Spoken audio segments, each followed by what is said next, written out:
I guess maybe I should wait till like we actually go live before explaining more. All right, let's just go live then. All right, great. Thanks for joining us, guys. Good evening. And we're going to be taking a look at a Nickelodeon show. Is it a sequel? How do we call The Legend of Yes, Korra? it is It's a sequel. Yeah, it's But it's only a sequel if you interpret it that way, of course. Okay, well, I think it is a sequel. I mean, No. it does It- continue 50 or so odd years after the original. So, yeah, I would call that a sequel. Whether it takes the same You elements. didn't get who I was quoting. Oh, yeah? Who's that? It, I think there was a Quentin who said it's only a sequel if you interpret it as a sequel. Oh, God. Okay. I don't watch Quentin, so I can't get these quotes, guys. I'm sorry. I don't waste my time. we should watch the video where he tries to assassinate Mahler and Braggs' characters. I think With, EFAP's already Right. covered it, so we don't need to That do is that. true, but Then again, they cover things that we cover, so maybe we should get them back with that. We covered it also- first. We covered it before it was cool to cover it, EFAP. What about the time we crossed the streams? we could Oh, no. Racing EFAP. we could always watch Quentin's Rise of Skywalker video. They've already covered it. Oh, dear. Why would you ever want to cover that?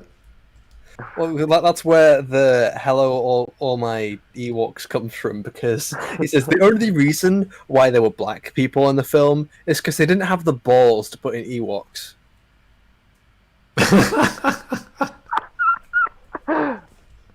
What?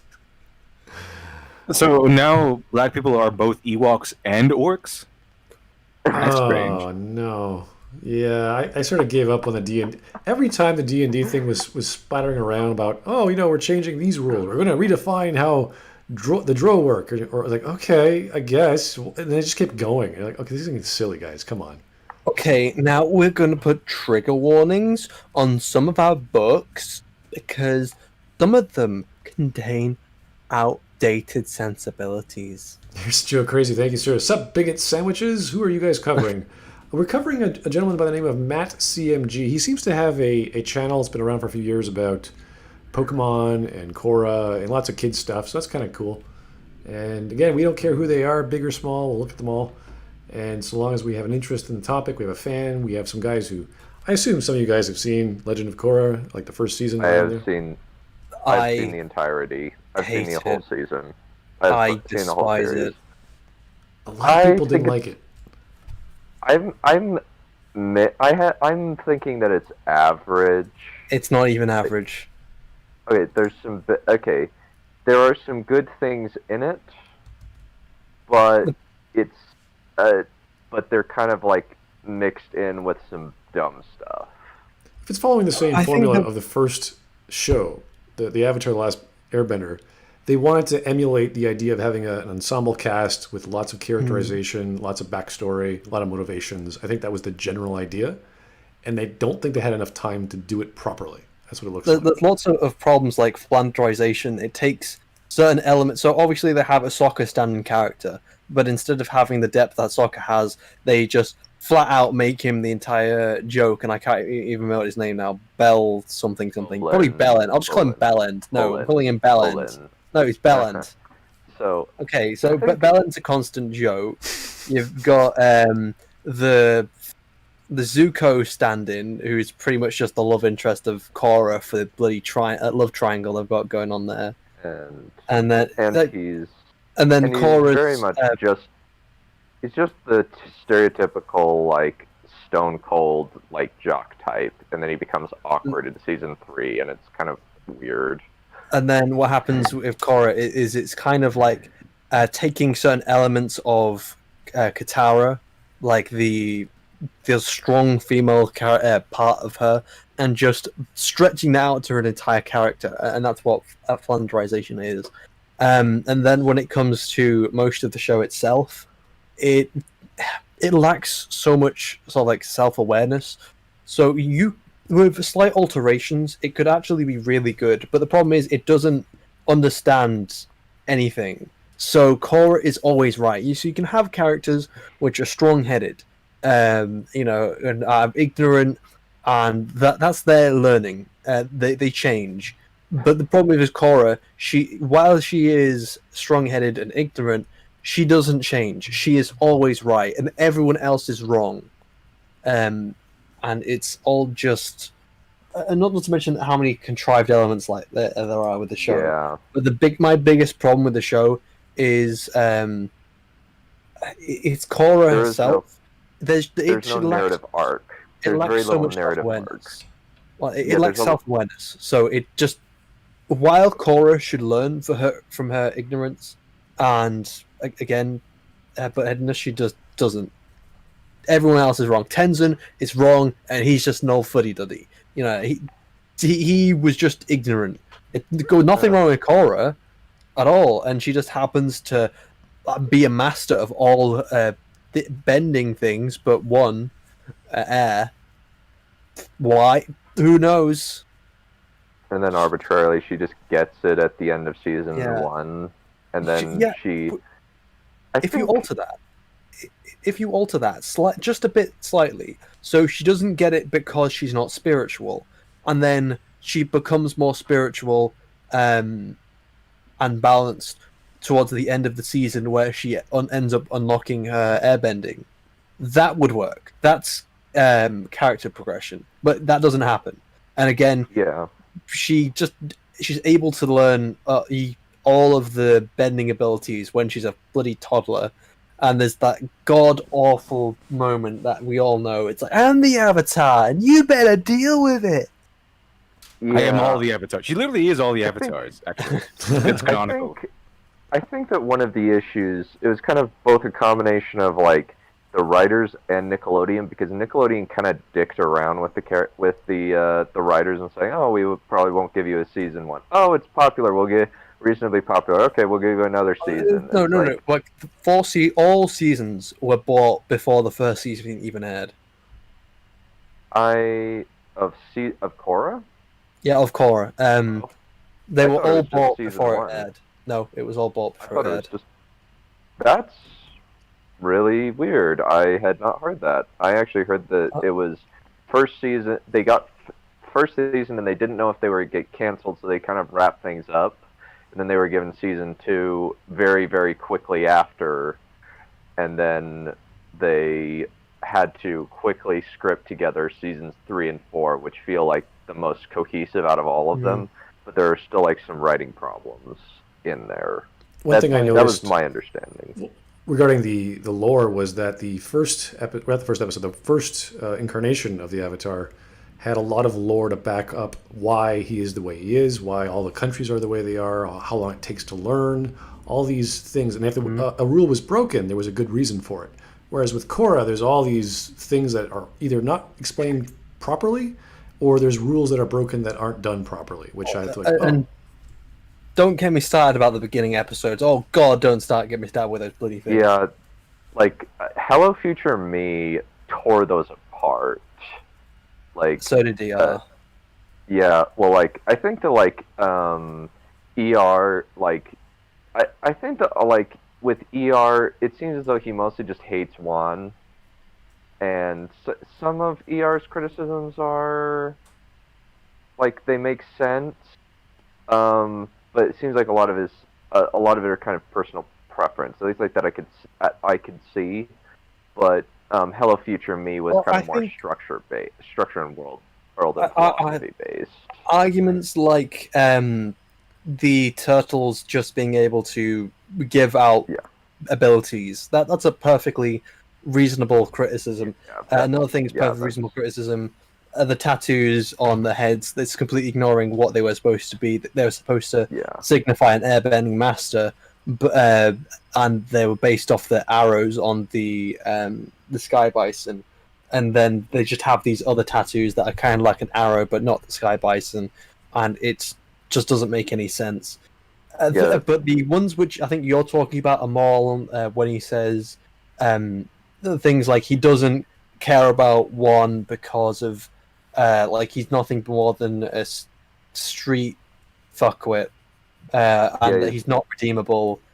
because he's part of the street and everything. But I think for the most part, ER makes a lot of very good argumentation. Yeah, I have watched that a couple of times, and I probably should watch it again. But like I just remember like I preferred Hello Future Me's deconstruction of it because it had a lot slightly better argumentation. At least I thought it did. Like he just like Hello Future Me like perfectly like very well articulated very well like why it just doesn't work on like a grand scale level and on a thematic level as well as a plot logic level. All right, let's read a super chat and get started. We've got 14 minutes to go through, guys. I think it's enough setup for The Legend of Korra. Cool Man 229. I'm here to say that Korra is a garbage character with bad writing. Ouch. The whole show, it's all bad. ER voice, Mare Su. Mare Su. Oh yeah, and the world of Korra as well, and like it's so contrived. Where it's like, well, now we have radios, and it's all like the Roaring Twenties. Oh, we now live in New York. It's like, wait, why are they now living in like the 1920s New York when we used to be in an ancient Asiatic-like world? That's one thing. That's one reason I didn't want to go into Legend of Korra in the first place because I like the world of the Avatar, like the original one. I didn't really like the updated version of the Avatar with like the 1920s or something. That's a little weird. Way too advanced. It's way too advanced. Way too quick. And not to mention, it's like the steampunk of the Fire Nation. It made sense because it was all utilizing their abilities. But when it comes to radios, where does bending come into affect? The technological evolution to radios. Where does the car? The car. Oh, yeah, the car, or like skyscraper metal buildings. Like I guess you could explain that, but you need like earthbenders to move like a car. There isn't really like I guess you could like the trains in Ba Sing Se. Yeah, the trains in Ba Sing Se, like those make sense, but it's just the creation of like the Sato mobile like just doesn't make total sense. Yeah, and it's they could do so much with it. They should have advanced the technology, but not advance it that much. And there was so much unique creativity, like things like the trains being run by airbending and the air balloons being done by things like airbending, and the way they kind of put bending into certain aspects of the technology. That works, is that it plays off each other. It feels more into the world if you're using elements of that world to do these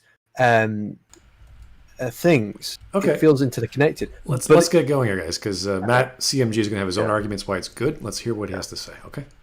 Let's just wreck his ass.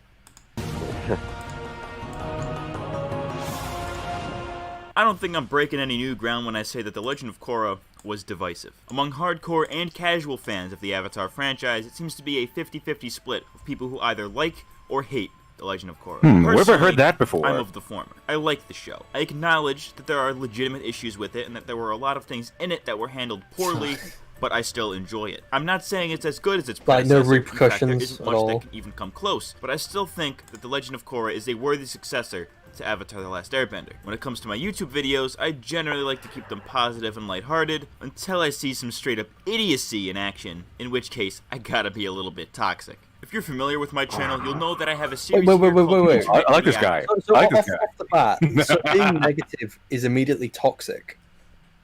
That's stupid. Yeah, being toxic So- is something completely different. I don't think using the term and defining it and using it in a negative light is very helpful. I never got an actual definition of the term, but I have nothing against people using it. I just want them to actually know what they're talking about. So if he wants to Did use you it, say he just he saw idiocy, so he has to get a little bit toxic? I like that. Nice, very nice. Define your terms, please. yes, I feel like spewing Nobody some says poison. It's like, what? The only like it just seems like it's so weird, like comparing like the backlash to a lot of like the bad DC movies versus the Star Wars. It's just kind of weird that like Batman and Robin, people hated it, nobody discussed it, and then Aragon, a lot of people hated it, very little discussion about it. TLJ comes out, a lot of people love it, a lot of people hate it, and it's been a flame war for the past 4 years. Here's a Joe Crazy. The radios were made by sound benders, obviously. Of course. Yes. They control the radio waves in the electromagnetic spectrum. That's how they bend it. Yeah, the entire spectrum. I guess so. Great. Next, you're gonna get microwave benders, and they can just cook things because they control microwaves. That would be a function of the water bending and yeah, radioactive energy. One specific frequency, just for water bending. Yeah, they can cook dinner with their hands. Yeah. See, that I could buy. That I could actually buy because we know how microwaves work. So it's not like some impossible thing. Mm-hmm. And if you can control the electromagnetic spectrum, and you would chance on this one frequency that, hey, I'm breaking apart covalent bonds in water. Wow, I could cook stuff, I guess. Okay, fine. So could fire bending, but you do that. You thing with water. Okay, great. It would have been so much better, I think, if they just jumped forward a few hundred years. I think that would have solved a lot of the techno problems. I think you'd have lost all the cool characters from the first show, and they would have to be like ancestors of ancestors, as opposed to like, oh, she's a grandmother now or whatever. So. One thing I didn't like about Korra was that a lot of the things that were really awesome in the original series were now mundane in this one. Like everyone could just metal bend now. There's like a whole core of metal benders and everything. I realize that once it's discovered, it becomes more or less people you teach it and it becomes more mundane. But I really like the fact that there was like only one metal bender and everything. It was Toph and everything. One thing I didn't really like about Legend of Korra was that it took a lot of these awesome concepts and just made them mundane, and everyone can just use them now. And that was a big downer. Yeah, like lightning bending being used to power factories. Exactly. It's not even the fact that people can now use lightning, and it's just like they use it in war or something. The mundane blue collar worker can just shoot lightning out of their hands. It required skill, so it wasn't just it's not something you could just learn off the start. It required you to be very skillful in firebending or be very skillful in earthbending. That's why the only reason why Toph could metal bend was because of her seismic radar ability, which could feel the little fragments of earth in the metal to actually bend it. And that's why Azula was like the only one that could really use lightning, maybe other than Iroh, where he can control it, because it required a lot of discipline. And Iroh kind of described the lightning as something that you can only do when you have like no emotion or something, when you're very empty or something like that. When you reach a certain state of mind that Azula could easily reach because she's like borderline sociopathic, or maybe not even borderline. Oh, she is totally sociopathic. I think I would say psychopath.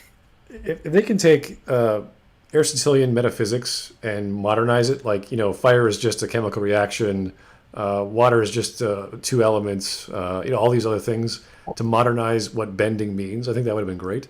But it would have lost the mysticism. It's not. It's more about energy than the chemical reaction, at least when it comes to fire.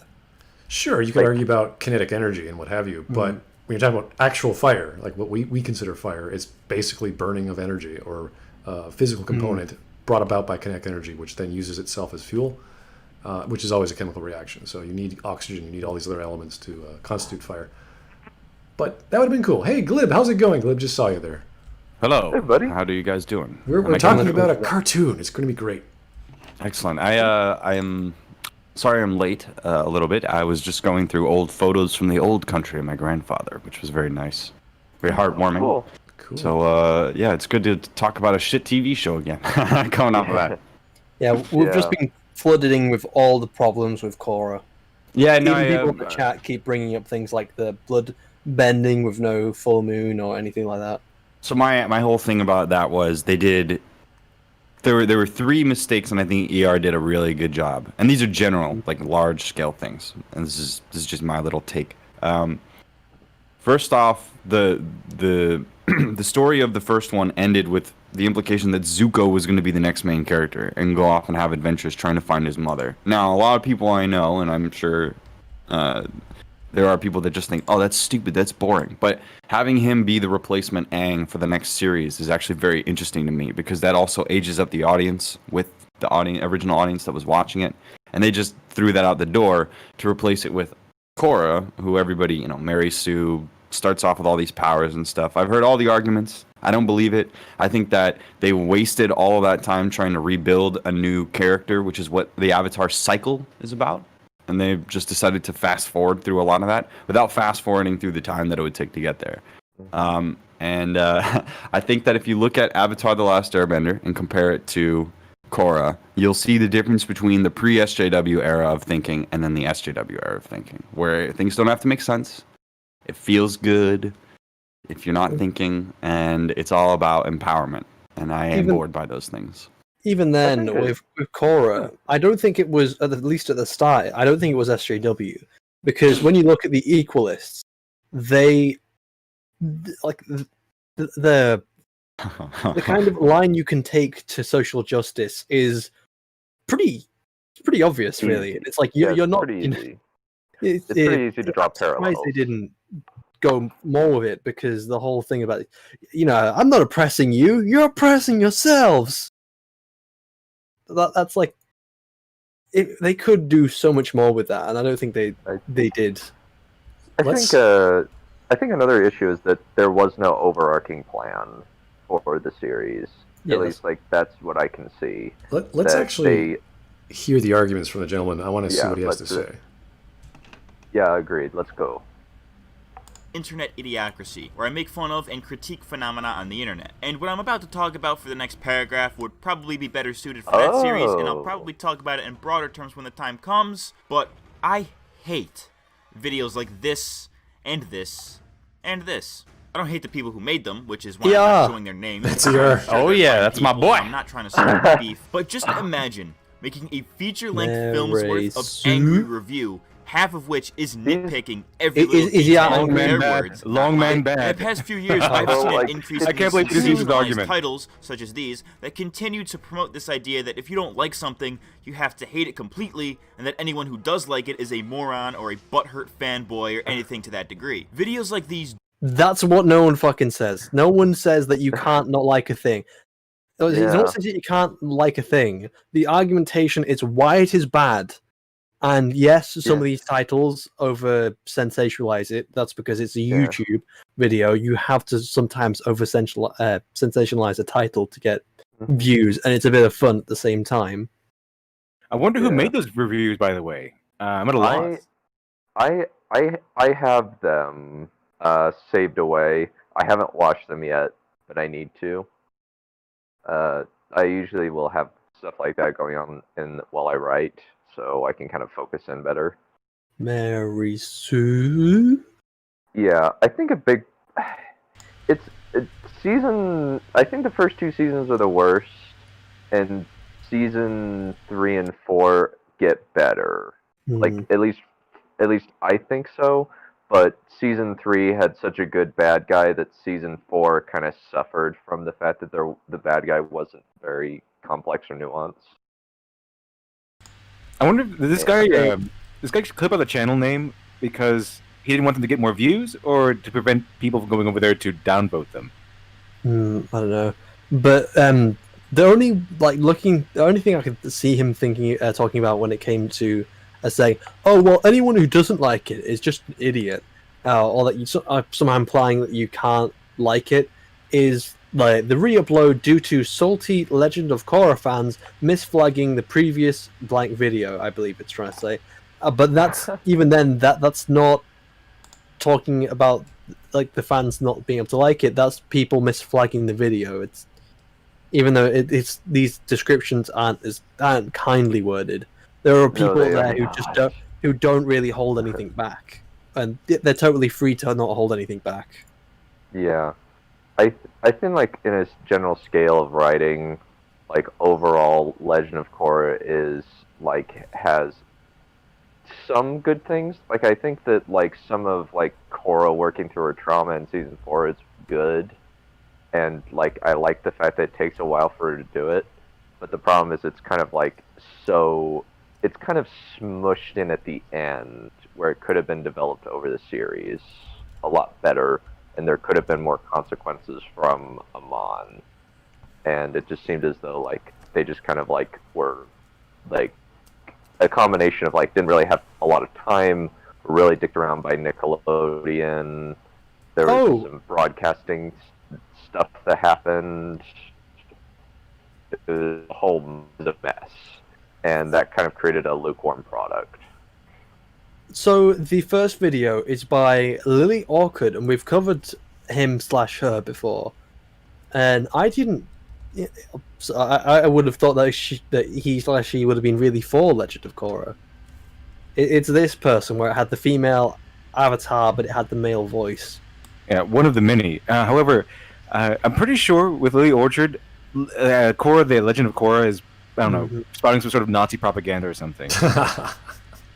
I don't think it goes that far, but it's like just kind of generalized asinine bad argumentation. I think Lily Orchard is the same person who said like Steven Universe was Nazi propaganda. So maybe it does. What? I don't know.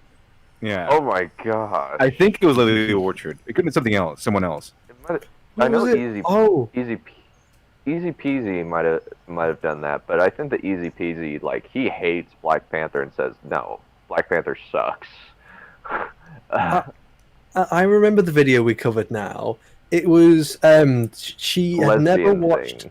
No, she never watched any of the original trilogy or prequels, but she really liked to play Star Wars: The Old Republic, and touted it as one of the best games and written media ever. And she was really into this one character, Lana, as like say, oh, she's so fantastic. And then tried to compare Lana to like Rey. It's like why it's fantastic. It to me, I think Lily seems like she has a weird barometer of she has a weird barometer of quality. Let's go with that. Okay, here's Joe Crazy. But Glib, she's the avatar, and you got to deal with it. Oh. I got to deal. I did deal with it. I shut it off. No more Nickelodeon for Glib. Okay. Yeah, it was. My Nickelodeon era was the Klasky Supo era when SpongeBob started, and it was just really zany, and everybody was having a good time, and it was kind of edgier, and kids were given a little bit more credit. That was such a great era. This era of just, you're special. You just don't know it yet. You're just so special. Makes me want to vomit up shit. I hate that too. Which is why like I much prefer characters who like make like mistakes that cost people lives, and there are legitimate consequences and trauma that come from it. I also like the filtering of mature elements for kids so that they can digest it but still understand more about the world around them. If anything's going to be educational and educational television, like it's cool that you can teach basic ideas and math or whatever. Like that's not really what I would as a kid turn on the TV for. It was more about cultural and ethical quandaries, and that was the greatest thing about television program, was that you could go into the morals and ethics of a situation and find out what do the older people that are in my society believe is the right way to deal with this? And now what I see is like a lot of stuff that I don't agree with as an adult being pushed on children. And that is so weird to me because I'm like, I'm still in touch with the kid inside me that liked all of the content I was watching. So it's not like I've lost touch, but I feel like in between Avatar: The Last Airbender, Bright lost touch. And they also lost Eren Ehaz, who by himself with the Dragon Prince hasn't been amazing. But at least all these elements put together, you had this sort of pseudo-Buddhist, sort of pseudo spiritual thing going on. The Dragon Prince? Yeah. That's Eren Ehaz. That has a totally different issue and all of that, but ER loves to drop praise on Ehaz. And I agree, he's really important when it comes to The Last Airbender. it seemed like he was kind of the guy who was able to create like a good overarching story, but Mike and Brian kind of had the pizzazz and sensationalism, but without them together, kind of Korra became kind of mired in the sensationalism, whereas Dragonprince kind of is a slow go, and a bit of a slog at times. Well, he was a story editor on Futurama, and until its cancellation, and being a story editor and understanding and being able to sum up what it's all about, I think that's really important. And I don't think that I could tell you what Avatar: The Last Airbender is about. It's a bunch of friends. They get together. They all learn and grow together by dealing with the opposites of themselves, quite literally when it comes to elements, and also when it comes to facing their demons down. Especially in season 3, where you get the turns for all the characters, how they become proficient in whatever they've been bad at before, and they become self-actualized people. I don't know what the point of Korra is. Well, we're going to find out soon. Let's go through some super chats and hear some more arguments here. Coolman229, the top video is Lily Orchard, thank you. And while a lot of the video is good, but like 15% of it will just randomly go off on dumb political tangents. I seem to recall we covered Lily Orchard. That was the anime character, the long dark hair. The only thing I know about Lily Orchard, I've watched these videos before, but colloquially, like what Lily is just this nagging voice, this annoying enunciation of thing, like, oh, that's Avatar's Korra's good, Korra's bad. I'm like, oh, jeez. Yeah. Take it easy. Here's Lenny the Shark. Thank you, sir. Suggestion: girlfriend reviews pulled a Patrick Willems. Oh no. Oh gosh. And said that Patrick Willems. Yeah, that could mean many things. So let's be clear. Said that plot holes don't matter in her part 2 video of The Last of Us 2. It's only 9 minutes. I haven't seen it yet. I heard of it, but I haven't seen it. Oh god, do we have to cover another one of those? Oh, I am looking forward to that because I missed it, and I want to make up for it. She just crossed 1 million subscribers, so she's getting popular, guys. Gosh. Good for her. Before we continue, the Glib, I'll be interested to later understand a bit more about your criticisms of Dragon Prince, because I did know about Ernie yours, I just didn't know he was behind. My criticism was just visual. I didn't really watch that much of it. I hated looking at. I hate 3D anime. I hate it. I hate looking at it. I hate that it's the worst of both worlds. I think that was probably more a problem with. It's not a problem with the storytelling. That's why I'm saying it. So we don't really have to go into it. That is pretty much as I can, because I quit after the first episode. I didn't want to look at it. Okay. So I don't know anything about it other than the way that it's presented. I really enjoyed the show. I'm sure it's good, and I have to force myself to watch it, but I cringe internally every time that I look at slowed down 3D stuff. I like that they have a filter to a shader to make it 2D looking in 3D animation. I've seen it, and the VTuber stuff is kind of like that. But man, I cannot stand that art style. But it's not slow motion. I think they managed to blend it pretty well, but it's more due to so when rendering costs money. So I think the way they have to take back the rendering is to only render like the shots that are required. It's a technique that has been used in other places before, but not really as in many titles.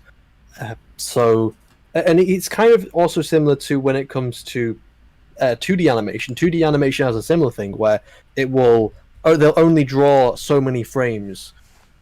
And it can be kind of a bit jointy sometimes. That's the kind of thing they were going for. I don't have a problem. I think they did a better job of this slowed down 3D blend when Into the Spider-Verse. That's because it's like very similar. Now, I know we're talking like an aside. The Dragon Prince is drawn a lot like Avatar. I like that. If it was 2D, I think it would be legendary levels of presentation. But they blended it. Now, I have no idea what it looks like if you interpolate the frames and bring it back up to 24 or 60 FPS. I think it'll be better. But I think they did a really poor job of blend. Like sometimes, here's what I'm saying. Some shots you're like, wow, it's 3D, and some shots you're like, oh, it's close to 2D, and then sometimes there's an uncanny valley in between. I think combining slowing down of frames, not shading it so that it looks like it's 2D all the time, and then also adding in like the 3D and 2D blend between backdrop and sometimes the background's 2D, sometimes the background's 3D. Like, just pick one and stick with it, and I'll enjoy it. If it was all 2D or all 3D or that Into the Spider-Verse technique, I'd be totally on board. But that's why I'm not commenting on the story. You know, I think that it would have been. My point here is that if Korra had the same animation style as Dragon Prince, we'd also be criticizing that part of it. I feel like maybe not Shiny, but I would. All right, here's Zorant00. Thank you again, sir. Legend of Korra was always going to be lesser than Airbender ATLA since it's a continuation. I stopped watching Legend of Korra because Korra is an at-zhole. Good vibes to everyone. Smiley face. Thank you, sir.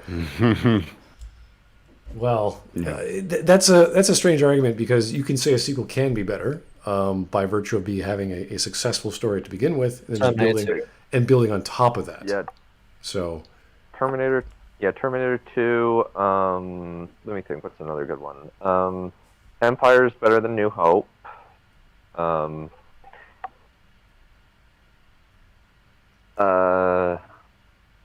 You have, I'd say, Mad Max Fury Road is better than any of the previous Mad Max movies. Lord of the Rings. What we're saying is released a sequel. Right. What we're trying to say is that it is possible to make a sequel that works based off the elements of the first and then doing something new with it without alienating your audience. It's possible. It's so funny that we're at this point because I remember having this conversation with Mahler about the Predator series. Like, how would you create a new, how would you create more content with the same canon? That, to me, is the interesting part. And that, when I was saying earlier about Zuko going and finding his mom, that would be like, you just pick up right where you left off. You don't really have to make any changes. You're just adding. You're like, all right, here's more time, and here's what happens after when everybody's trying to deal with the after effects of a war. I don't understand why so much of our culture has been... I mean, maybe I understand why. Like, war and violence and stuff is flashy.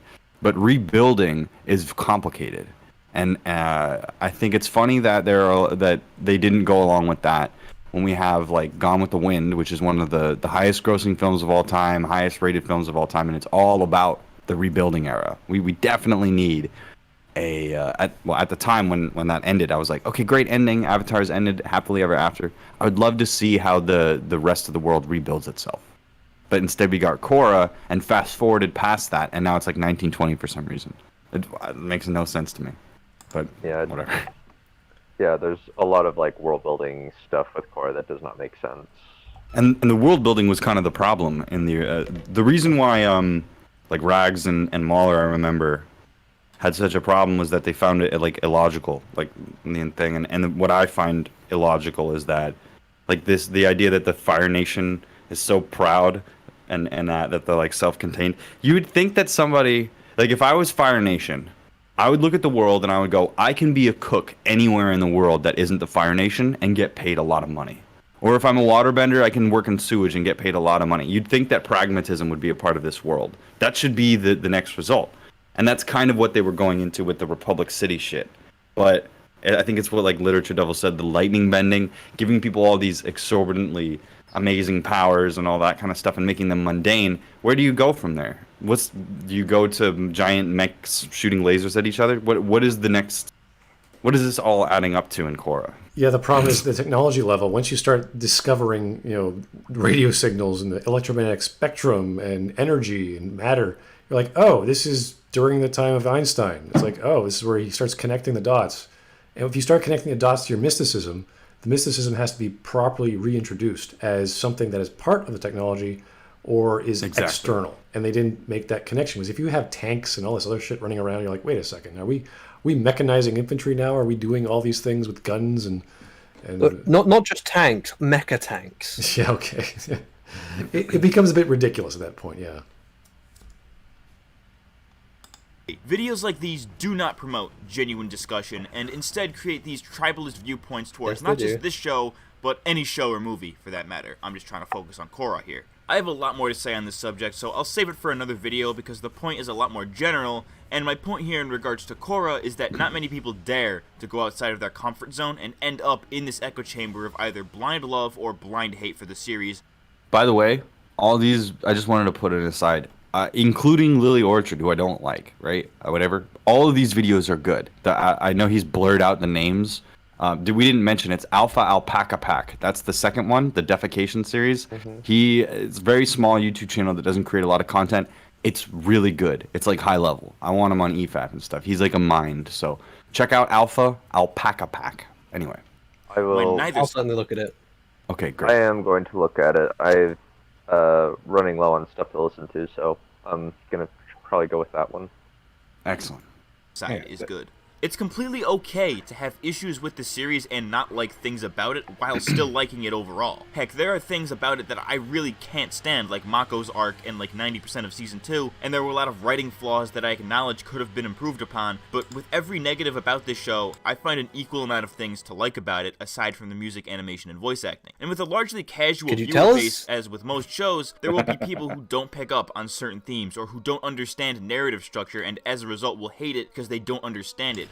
We don't understand narrative. Yeah, this is a very strange argument. If you don't get how the Freytag's pyramid works, guys, obviously you're not on my level. I don't know why I'm talking to you. The only reason why you hate it is because you don't understand narrative structure. Yeah, we couldn't have. There couldn't be any other reason why we're currently criticizing it. No, not any reason we talked about at all. That's like it doesn't really work that way. Like, narrative structures kind of works because people in general like stories that are structured that way, not the other way around.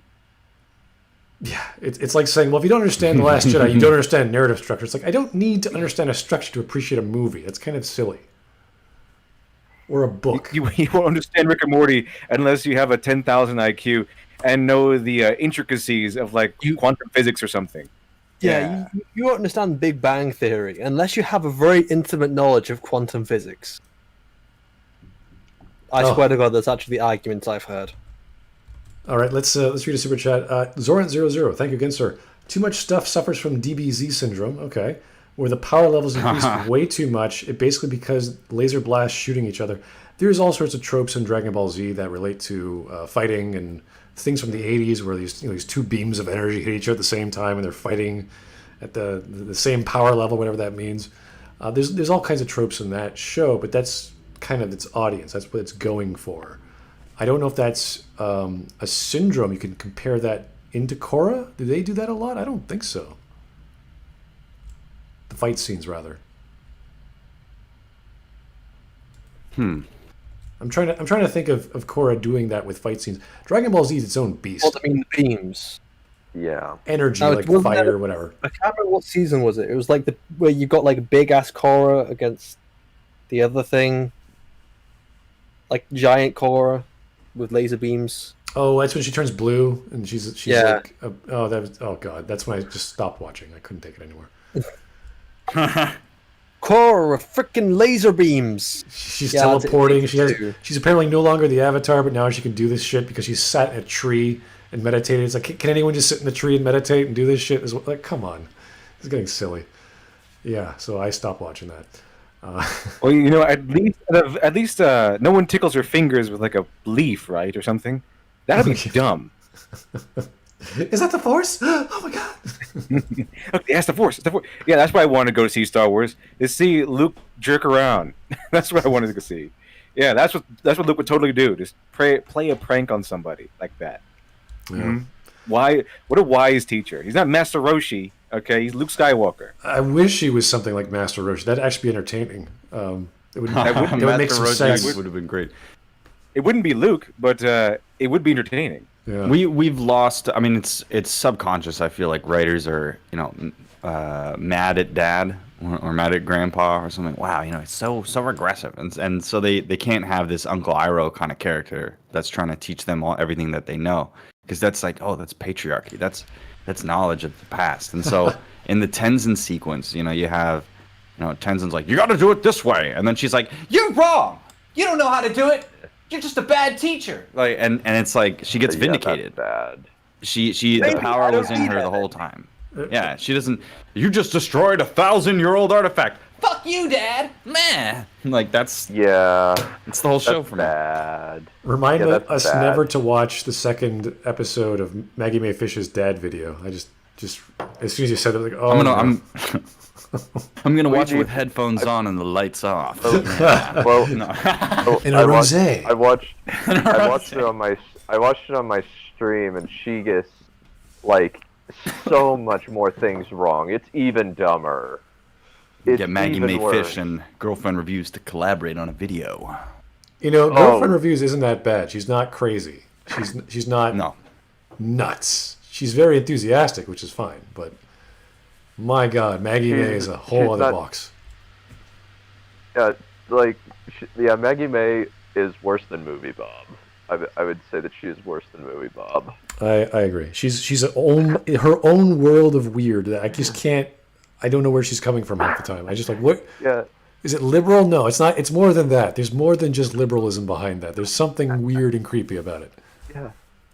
Not but, like sexual creepy. Like, there's a little bit of that, but when we think of sexual creepy, we think of like the trannies or things. People who have like this big beef against the homophobes. It's like, come on, just say what you really feel. Stop hiding behind all these words. What are you actually trying to say? With Maggie May, it's sort of like, I think X, Y, N. You're like, what? What is?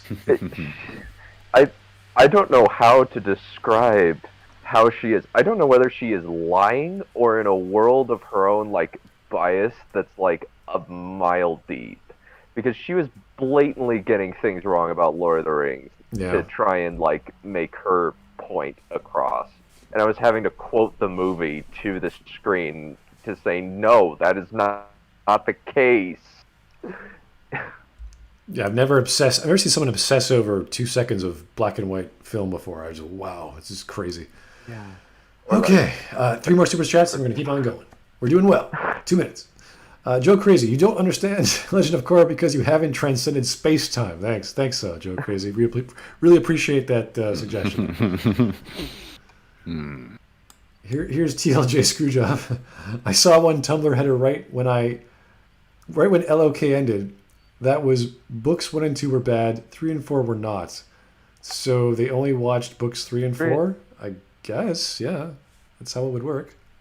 So, I've seen the whole series, and there's a very, very large jump up in quality in 3 and 4, but there are still some problems. Is that the argument where it gets better the more you watch it? So you just keep going?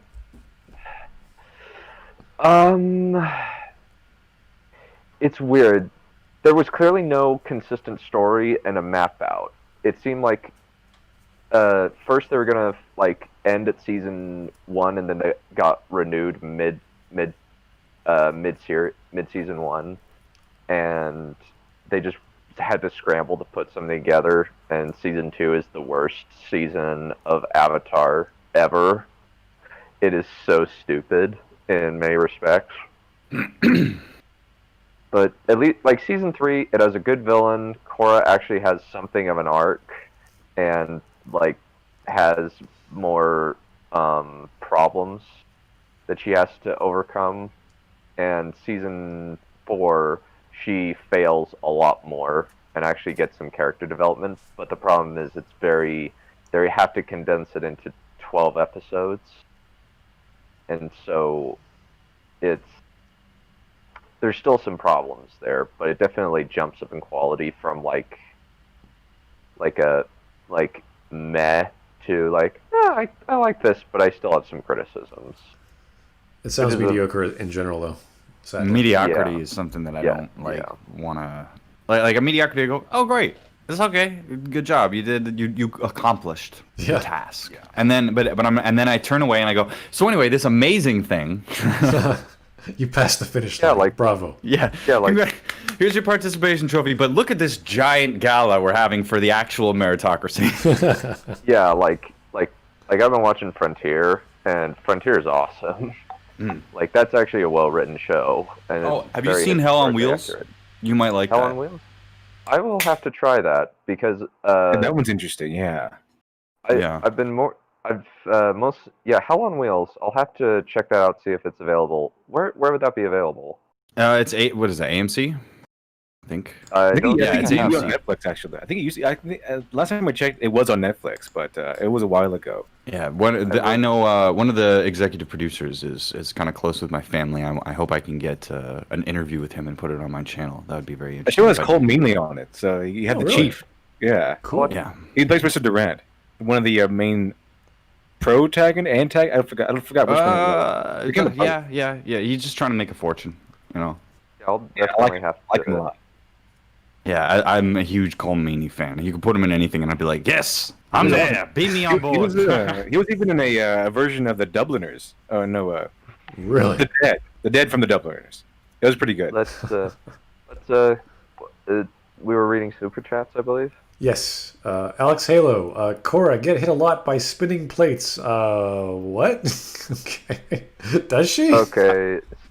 I know she it's totally like an aside. I was looking up the Cole Meany really quick. Did you know that Mark Alimo, the guy that plays Gul Dukat, is 78? Whoa. Holy Yeah, shit! he's pretty old. Yeah. He's pretty old. Damn. Anyway, okay. I know that's like a super aside, but everybody's getting old. It's not fair. The guy who played Nog was also pretty old, even when he was playing Nog. Quark is 70. I'm like, no. They're all And then 40. the guy who played the French guy who played the shapeshifter.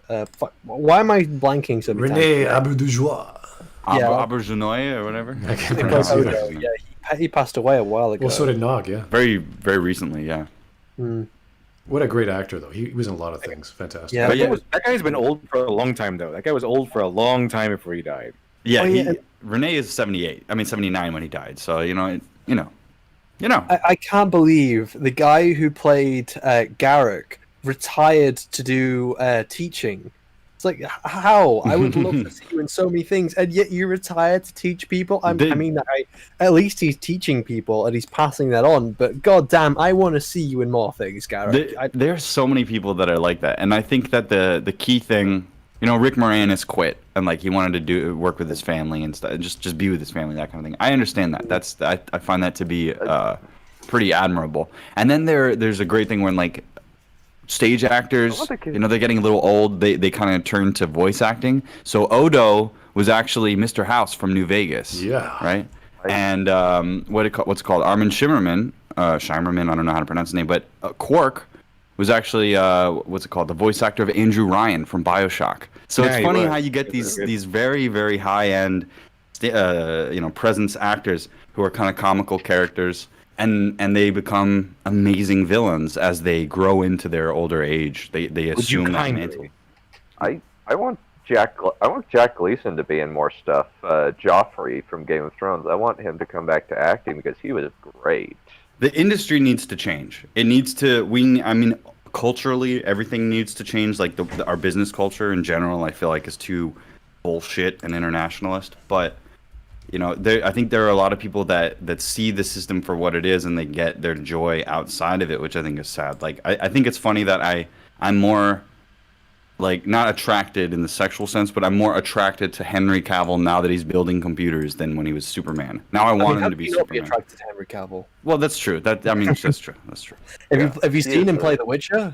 I haven't seen The Witcher yet. I have How not have you seen not it. seen The Witcher yet? Because I like The Witcher. That was the most watched Netflix show of 2019. How could you not have seen that? That's impressive. I thought it would be Tiger King, but okay.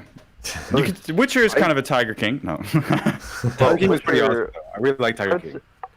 I like Tiger King too. I think that Witcher, I think that Shad actually has the best take that I've seen about Witcher, like in terms of like breaking it down. But like some of the problems that The Witcher has, like the timeline is not very well lampshaded. Yes. And there's a few inconsistent things with Yennefer's character, but overall, the stuff with Geralt is pitch perfect. It also has very unnecessary time jumps. You could definitely tell the story without jumping between two times constantly. Yeah, there was a big focus on Yennefer. She was cast first out of all the other members of the show. They wanted this one particular style of actor, and they got her. And they based a lot of the storylines around her, which makes sense. A lot of focus is on her as well. So, but that was I know I know it's all on the side. But, Yeah. Yeah. Every frame Every of frame a tangent. Let's keep going Yeah. then. TLJ Screwjob, thank you, Yeah. sir. And don't forget, since Korra and Asami end up together in a lesbian relationship, if you hate Legend of Korra, you're a ist and phobe. Not necessarily. Istophobe. I don't know. I think these I are don't completely care. irrelevant. These are not very big elements. The romance is just sort of there. It's not a major factor of her character, I don't think. It's still the romance is still extremely clumsy and very poorly done. It doesn't feel... It's not subtle. I wouldn't say it doesn't feel organic. It is There are- somewhat organic. It just doesn't feel relevant. I would not. I don't think it's organic at all. Because I think that they tried really, really hard with it. They just weren't able. They just didn't have the skill to pull it off. Is Well, if my you- assessment of it. oh no, because they go to the lazy love triangle, and it's like they try so hard to make it a love triangle. It's like, oh, Korra kisses Marco. Oh, and then Berlin, he's suddenly really heartbroken. It's like, oh my fucking god, you're doing It's like you're this is so on the face. It's an inversion of the love triangle because there's no longer antagonist, protagonist, and secondary antagonist. It's secondary protagonist because you could fall in love with your rival. It's like, wait, what? Yeah. How did that happen? So Yeah, I guess. And it just kind of comes out of nowhere in season 3, where just like they're buddies, and like it slowly develops, but it seems like it's more like they're friends until like the end, like the very last episode. yeah, and plus, if you were to have a characterization based off a relationship, then it becomes a romance story, which it isn't. So you do not want to do that with your Legend of Korra character, where she ends up being in this massive relationship where she starts a dynasty with this other woman. It's like, what? That's not a legend. That's kind of strange. So you want to have a character that does happen to make relationships, whether romantic or otherwise, plus her main plot, whatever that is. Unless it would be a romance story, and that's what you would be telling. So it's a totally different genre. Anywho, Alex Halo, thanks Yeah, again. keep going. When she was learning airbending, she had to dodge. Okay. Oh, when you were talking about the spinning plates, I gotcha. Yes. Yeah. She was running into those platforms, but I don't know if those were plates. It's basically spinning wood plates. Yeah. That Yeah, and the thing is though, the animation, she just runs straight into it. Like she doesn't run in between them. She runs straight into the door and goes dum. yeah. All right, gentlemen, let's keep on going. Mhm. Of it and have misconceptions about it. I think that the people who hate The Legend of Korra don't give it enough credit, and I'm going to set out to explain the parts of this series that are Alright. secretly genius. The only problem is that I can't do this in just one video like I did with my Ash Ketchum video. There is so much misinformation and misunderstanding of this series that it'll have to be explained in multiple videos. I would know, because I wrote and recorded a 20-minute video trying to fit everything I wanted to talk about, and it just didn't work out. Consider this video a Double test run space, for damn next it. year's videos, because if enough people like this one, next year's Avatar month might just be dedicated to defending The Legend of Korra. Today, I wanted to focus on Korra herself. After all, if your titular character isn't good, then your whole show falls apart. I've seen all kinds of things said about Korra, some of which I did agree with for a while, from her character never developed and that she was handed power-ups instead of earning them, all the way to straight up being a Mary Sue. Today, I'm set out to debunk these arguments because Korra did develop, and while she may have been handed some power-ups, they were done to further her character. So with that unnecessarily long introduction out of the way, I'm your host Matt CMG, and let's Wait, get hold weird. on. Let's So get wild. He and let's get he's wild. arguing that Since Korra has she seasonal was story handed arcs, most people powers. just assume but it's cool because when she was handed powers, it was to develop her character. Usually it's the other way around. Like with Aang, it was the other way around. Yeah. He was developing his character, and as a reward, he got powers. Here's a But here- MacGuffin. Exactly. Well, here with Korra, she was given powers and techniques and power-ups, but those were to develop her character. That's weird. That's a strange thing. It's like it's like giving someone super special, awesome muscles, and then they learn the other. It's like you're doing it backwards in that case. You remember that moment at the end of season 1 where she just gets the ability to spirit bend and heal stuff? That was so arbitrary and stupid. Like, even people who like Legend of Korra say, no, that's stupid. I'm almost surprised I haven't heard that argument before. Actually, with Rey, like, oh, she got those. She learned how to mind control people. just because that power that she just was granted by the universe helped develop her character. No, it doesn't really work that way. Usually, it's they work for the power, and then they get it because the character has developed. This reminds me, I just saw Doctor Strange on the weekend, and he gets like 2 relics just because one of them he actually worked for. He had to read a book, and he was unlocking it, and people were like, "How the hell did you do that?" And the other one was this magical cape that just sort of flies to him.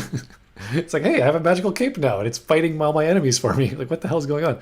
So there's some comedy and entertainment in there, but there's also half of that is him actually being a smart guy and having insight into magic.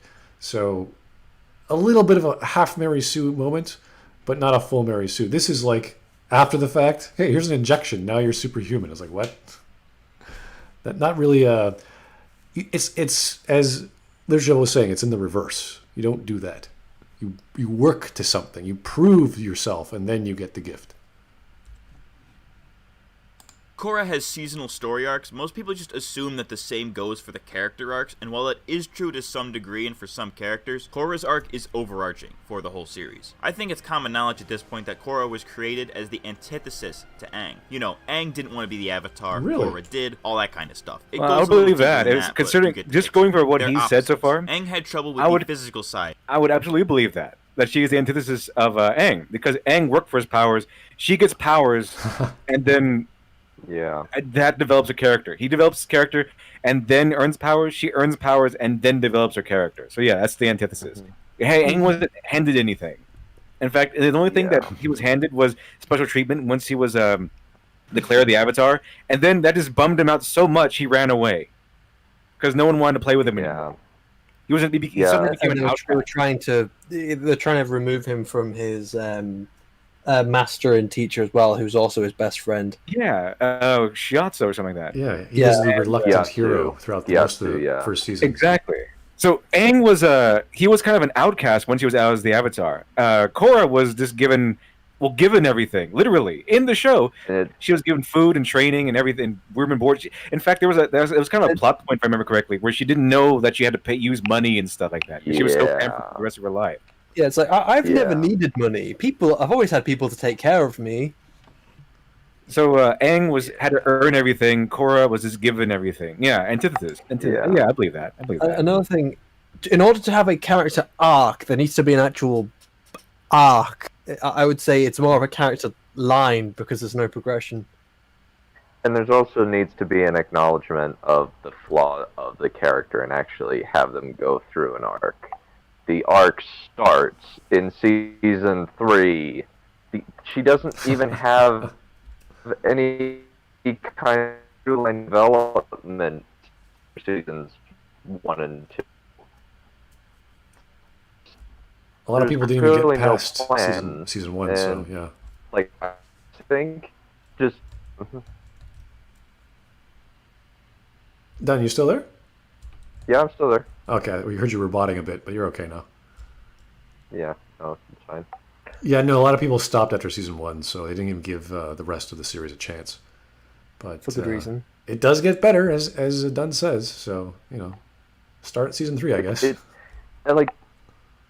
guess it's a slog a little bit, at points, but you can honestly just start at season 3 since there is no carryover for most of the series. Mm-hmm. There is barely any carryover from the previous 2 seasons into seasons 3 and 4.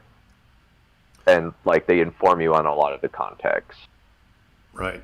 Here's Mike Testa. What's the point of the vid if you're not covering all? I think because he's such a fan of either Pokemon or the Avatar series that he wants to go into detail in other videos, and he wants to get this off his chest as fast as possible. So I think he said he's doing multiple videos as well. Right. So he's going to be looking at specific elements that he thought were genius. And that requires its own 30-minute slog. So that's fine. Go through the major points here. That's cool. Zorant00, thank you, sir. The problem is that Legend of Korra was the pre-version of Rey. Really? That's a strange way of looking at it. I don't think it's that strong. I think the elements of the Mary Sue are there, just not as strong as Rey was. Rey is the poster child of all Mary Sues. Yeah. Korra was the example of the Mary Sue until Ray came along, and then when Ray came along, it was like, no, this is a better example of a Mary Sue. Like, she fits it better than Korra. Yeah. It's like, Maybe a precursor, maybe. I don't know. Andrew Clark, thank you, sir. Aang mastered 3 elements in 3 months, Korra 15 years. Aang was an airbender to start. Korra had the abilities when we first see her. She wasn't a master of them, though.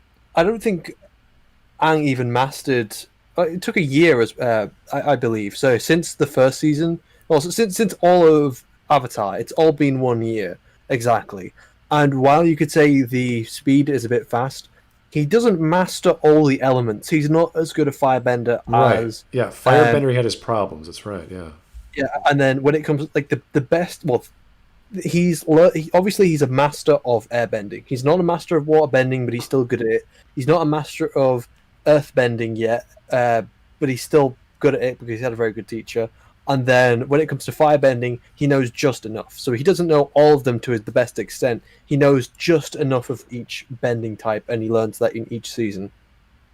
Right.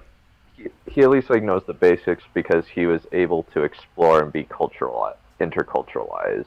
Yeah, it's his journey of learning. That's what he has to do. Whereas Korra's all set to go, and she just has to master them as she goes. But it's not like this impossible thing for her. They basically bring her masters to her and don't really allow her to like explore other cultures and get an understanding of them. Another thing, they're just brought to her. And it's really like kind of diminishes her as a character. It took Aang all of his life to master airbending, at least up to that point, and that was further increased because he was the Avatar. Another thing that the show very explicitly points out is that because you're the Avatar, these come to you more easily than others. Your connection to them is much stronger. Here's Mike Testa. Thanks again, sir. Boo! Short man, bad, unacceptable. Okay. Well, hey, if he wants to do a 14-minute video, good for him. I'm glad we have it so we can look at it. Because I love that Mike. Is that the real Mike Testa? Yeah, Mike Testa. Who did that? There's a Mike Testa that's running for New Jersey Senate. Oh, really? And then the Testa family was a big mafia family. So every time I read that, I'm like, who is this? Joseph, look up Joseph Testa or Salvi Testa. You'll see what I mean. You got the guy the older Testa got blown apart because the mob put a bomb underneath his porch. So when he turned the key to his door, he blew apart. They couldn't find him. That's what I think about every time I read Mike Testa. Sorry, guys. All right, let's keep going.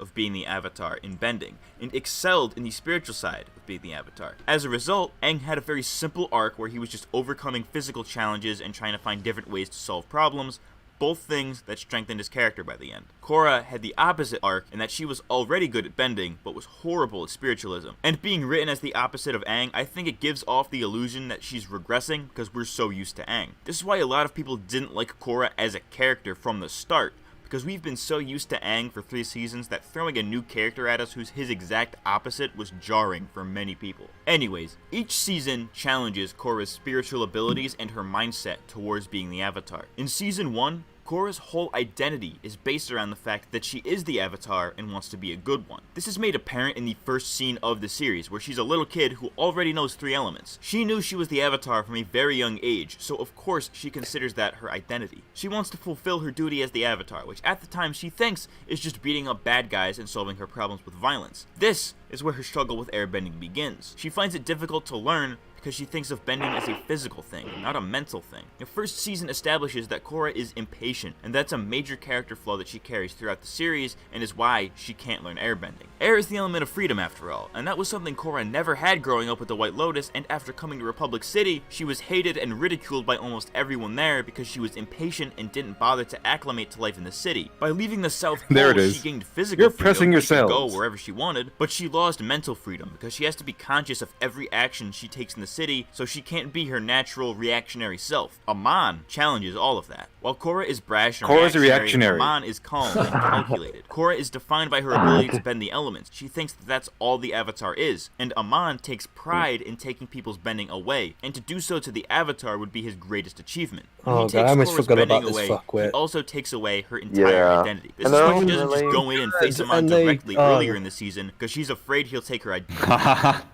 Yeah, he was he's so good, and then like they just slaughtered everything they built up to him. Yeah, I think a big issue, another issue is that there is no carryover.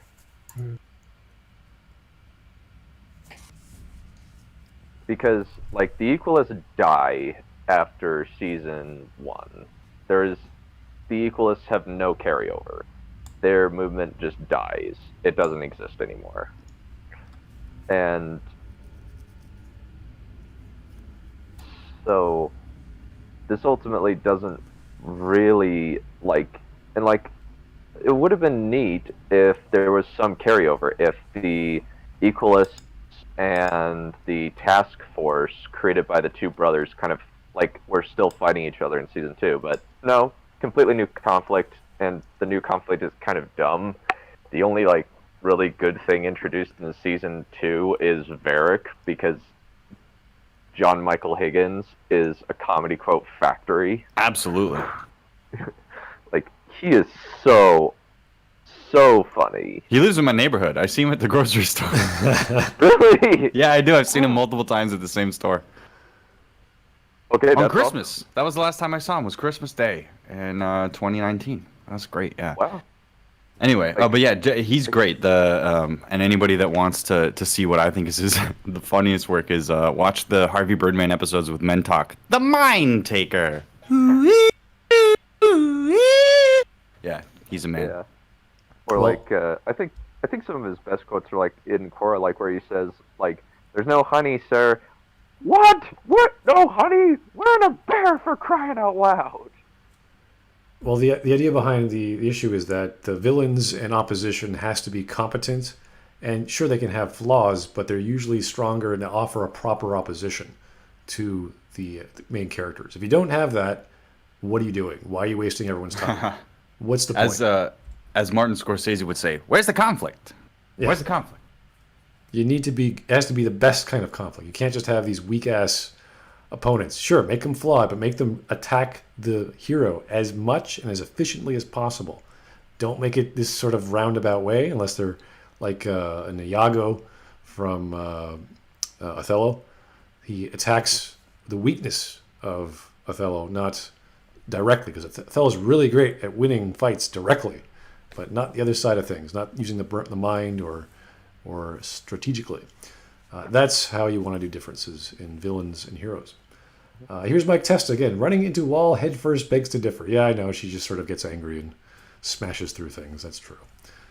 Mike Testa again. Get ER on.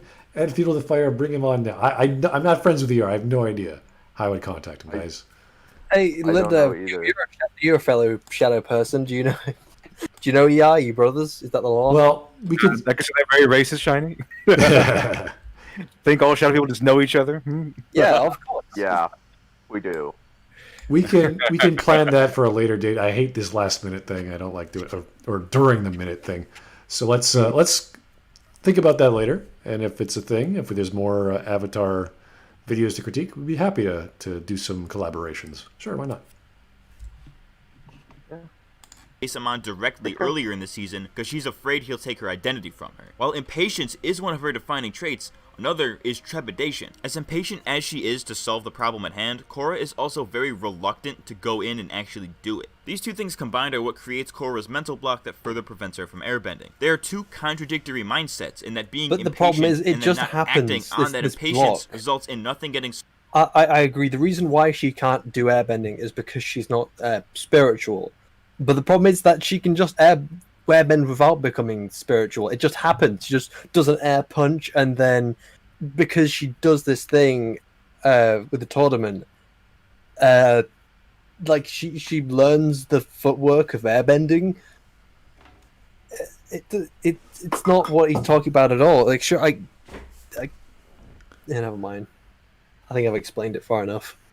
Yeah, how she gets the ability is questionable, considering the lore of airbending. That's kind of one of the major problems with Legend of Korra is the lore is not up to par, or it breaks what we knew of it previously. Yeah, like Beginnings has a lot of problems where, like, apparently the Avatar is one half of this weird spirit of good Hybrid. Yeah.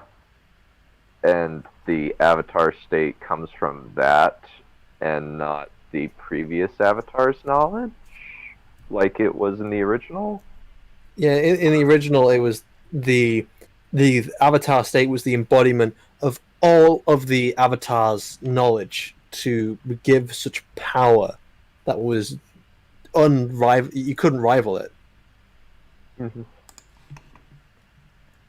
Solved and things getting worse. Once Mako was about to lose his bending right in front of her and she couldn't do anything to stop it was when she finally snapped and did something. All of her fear about losing her bending / identity was gone. Yeah, She but you didn't just have that said. anymore. So she said the reason doesn't why go she through a couldn't character airbend. arc. Okay, She doesn't go one. through a character arc to learn airbending. Yeah, well, one, you just said the reason why she can't airbend is because she's not spiritual. Yes, I agree. But then she does it anyway. Two, in that moment, all her bending had just been taken away, but her airbending is just fine. Why? That's stupid. Yeah, that part is really stupid. And then they explain outside of the actual thing itself. It's like, oh, well, it's because she hadn't unlocked her thing, or she hadn't used it. Her chi. She hadn't used her chi pathway. And it's like, but, like, surely this guy knows that she's the Avatar, and he would know to take away each one of these pathways, even though it hadn't been activated. Or just cut it off, period. Since it seems as though, like, since it seems as though what Amon is doing is not spiritual based, it's biological based. Because he's blood bending. Why does he do the hand that the energy bending thing? If it's well, it's not even energy bending. It's, no, he does the energy bending stance, and he pretends he's energy bending, and they make it look like he's energy bending. So, but why does he do the physical movements for energy bending when he's using blood bending to block someone's bending? And I don't think that's even something which was ever done in Avatar before, to use blood bending to stop someone's bending. No, it was not. It was not. It was only used to immobilize somebody. Immobilize or puppeteer somebody. So she had nothing else to lose by acting, something that she stopped herself from doing because she was afraid to lose her bending. Korra learning airbending wasn't a Deus Ex Machina Mary Sue moment. It wasn't pulled out of nowhere. It was cinematic and meant to show her change in character. She struggled to airbend. So a change in characters having superpowers come out of nowhere? That's not character development is, guys. Yeah, that's exactly what he's arguing. And she gets powers, therefore that's character development. No. She was desperate, and then she had the powers because she was desperate. She snapped. That's so wrong. It's like, no, this is factually a Deus Ex Machina. And even worse is when Aang comes out of nowhere to give her energy bending so she can fix all of the problems of this season so that no consequences happen. Makes it easy. Feels like we're talking about a frickin' episode of Charmed. Yeah, Deus Exes, and then there's more Deus Exes. Like, what? Yeah. So what, she's not a strong independent woman? She needed Aang's help? Pretty much, yeah. How does energy bending from a previous life fix a physical block? Because the physical block is by blood bending. The way they explain it, it's using a physical block to block a chi pathway. But how? How does energy bending fix a physical block? That energy and physical don't mix. I had never considered that before. That's actually really stupid that they thought that would work. Wow. Dang. There's even more stuff wrong with this show than I thought. I thought it was just a lazy plot contrivance. Now I'm just like, no, this literally doesn't make any sense.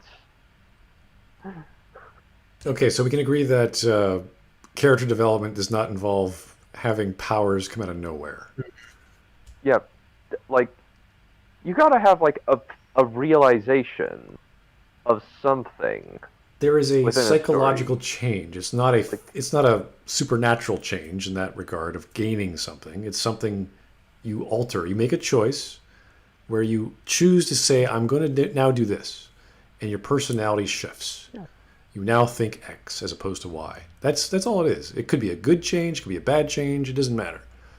What happens as a result of that is anyone's guess, but it's not, boom, I got superpowers. like in Words of Radiance, there's actually a guy, he makes a vow, and in the end of the first book, and then the second book, two promises that he makes conflicts with each other, and he has to come to terms with a new promise that he needs to make in order to reconnect with the source of his power. And he makes another promise that puts him back on the right track. I won't spoil it because I highly recommend Words of Radiance and Way of Kings. Those are excellent books. Those are two of the best fantasy books I've ever read, and they're. Did we just lose LitDev? Yeah, we did. Internet died. Are you sure? Yeah. Well, it says he's offline. Okay. Yeah. Well, it could be his internet, it could be his computer. We still don't know. It's always a mystery with him. Yeah. Who knows? Yeah. Is it really a surprise at this point? No, it happens every single bloody day. It's okay. Yeah. Poor guy. I'm beginning to think it's actual literal gerbils powering his computer and they just die and he has to pop it in the gerbil. No, it's the 5 new ones. social justice tears. It's powered by real tears. And honestly, there's been less social justice craziness going on lately, especially after Star Wars: Rise of Skywalker wasn't as woke as they wanted it to be. No, there's still craziness going on in the world. It doesn't stop. Well, it seems like it's been not necessarily in movies as much. Have you seen people defending China's horrific actions just because Trump's against them? I have not. No, I don't really have that many news. I don't really look at very many news sites. I don't have time for that. That's understandable. All right, let's keep on going, guys. For the whole season because she was being held back by her mentality at the time that bending is what makes an avatar, and being forced to not act made it even harder. So once her mentality was challenged to the highest degree, she was forced to act in order to save her friend, which was the only other notable thing she valued. Even after this, Korra still upheld her idea that being the avatar and bending all 4 elements was what defined her as a person, and we see this in the final scenes of Season 1, where Korra is depressed because all she had grown to love about herself was gone. She became a shell of her former self. All she wanted was to be the avatar, and now that's all gone. When Aang and all the past avatars appear to her and restore her bending, they gave her that sense of self back. I see why people have issues with this. Yeah, it's pretty much the ending of The Rise of Skywalker. That's a very shallow then, if the only thing that gives them worth is the fact they're the avatar. Yeah. We don't need one Deus Ex, you need all of them. Just here we go, just boom. Just a bitch then. Yeah. Yeah. I love how ruthless ER is. I wish he made more stuff. Mm-hmm. For instance, if Season 1 was originally meant to be a one-off thing, then this ending is horrible because she just gets her bending back and doesn't have to earn it back. However, since there was meant to be a Season 2 at this point in production, but was too late to change anything, they had to work with what they had, which is why Season 2 Korra seemed like she regressed from the end of Season 1. Simply getting her bending given back to her doesn't eliminate her mindset of what it means to be the Avatar. If anything, it reaffirms it, because she knows what it feels like to not have her bending, her identity, and she still thinks that without her powers and her bending, she's nothing. If bending isn't the only important thing about being the Avatar, then why would every other Avatar help her get that? Okay, wait, so where's her character growth then? If she gets everything back, and you're saying her growth is based off getting powers, then what's... Yeah. So literally... She goes back to exactly where she was before. So basically, so she loses her abilities, and then within 5 minutes, she gets them all back. Not to mention, she doesn't fix anything because the problems just solve themselves and explode. Yeah, kind of. And then she just fixes the equalist problem, the Amon's bloodbending. And then from there, there's no more problems with the Equalists. This really, really prolific movement that had an army, that had lots of machinery, that took over the entirety of Republic City, vanishes. They are never talked about again. Well, see, because Other they're than, social like, justice briefly. warriors, so Yeah. they had to get rid of them because that was against their narrative. Well, the thing is, like, this was before, like, it went crazy. This is this is way, way before any of the SJW craziness happened. Well, wasn't this? I already forgot what the time this was because I didn't watch it when it was coming out. This is years and years before Last Jedi, or this is like I know it's years, but 2013. it's still 2012, 2013. But there was still things happening at that time. When did Gamergate start? Because that was like 10 Let me years. look up. It's like 10 years ago. Legend of Korra. So first episode, it was 2012 to 2014 was its release date. Yeah. Oh, so it was only really beginning in 2014, but the social justice stuff was happening round about that time. It just didn't get to the level it was. Yeah. Oh my gosh. I can see another TLJ parallel. It's got a 93 on Rotten Tomatoes. Yeah. Boy. Though its audience score is higher than TLJ, which I think is fair. It's better than TLJ. Many things are. So. Yeah, that's because most things are. Because TLJ is... Oh my gosh! Like, it's only Season 2 that doesn't have... Season 2 has a 75. All the other seasons have 100. Okay, that's a bit weird. Yeah, like Season 2, it's got 75%, and that just, like look at Rotten Tomatoes. That's like, Seasons 3, 4, 3, and 1 all have 100%, which is like, no, there's some big writing problems at the end of Season 1. There's lots of writing problems throughout the show, but it's just like, no, 100%, that's insane. Mm. All right, let's keep on checking through. Yeah. Supposedly unimportant thing back. It reaffirms Korra's initial mindset that that's all the Avatar is bending the elements, which serves as the basis for Season 2. I am not a huge fan of Season 2. It was paced horribly, half the cast did nothing, Juan was the best thing about it. In fact, I tend to agree with most of the major criticisms of it. It wasn't very good, but Korra's character is still consistent, and for that alone, Season 2 is slightly better than we give it credit. Carrying over from Season 1, and based on what Tenzin told her in regards to airbending, Korra wants to learn more about the spiritual side of bending, and her spiritual duties as the Avatar. She was not reset, as many people like to point out, because she has the same mindset from the end of Season 1, but to a far greater extent, as I mentioned earlier.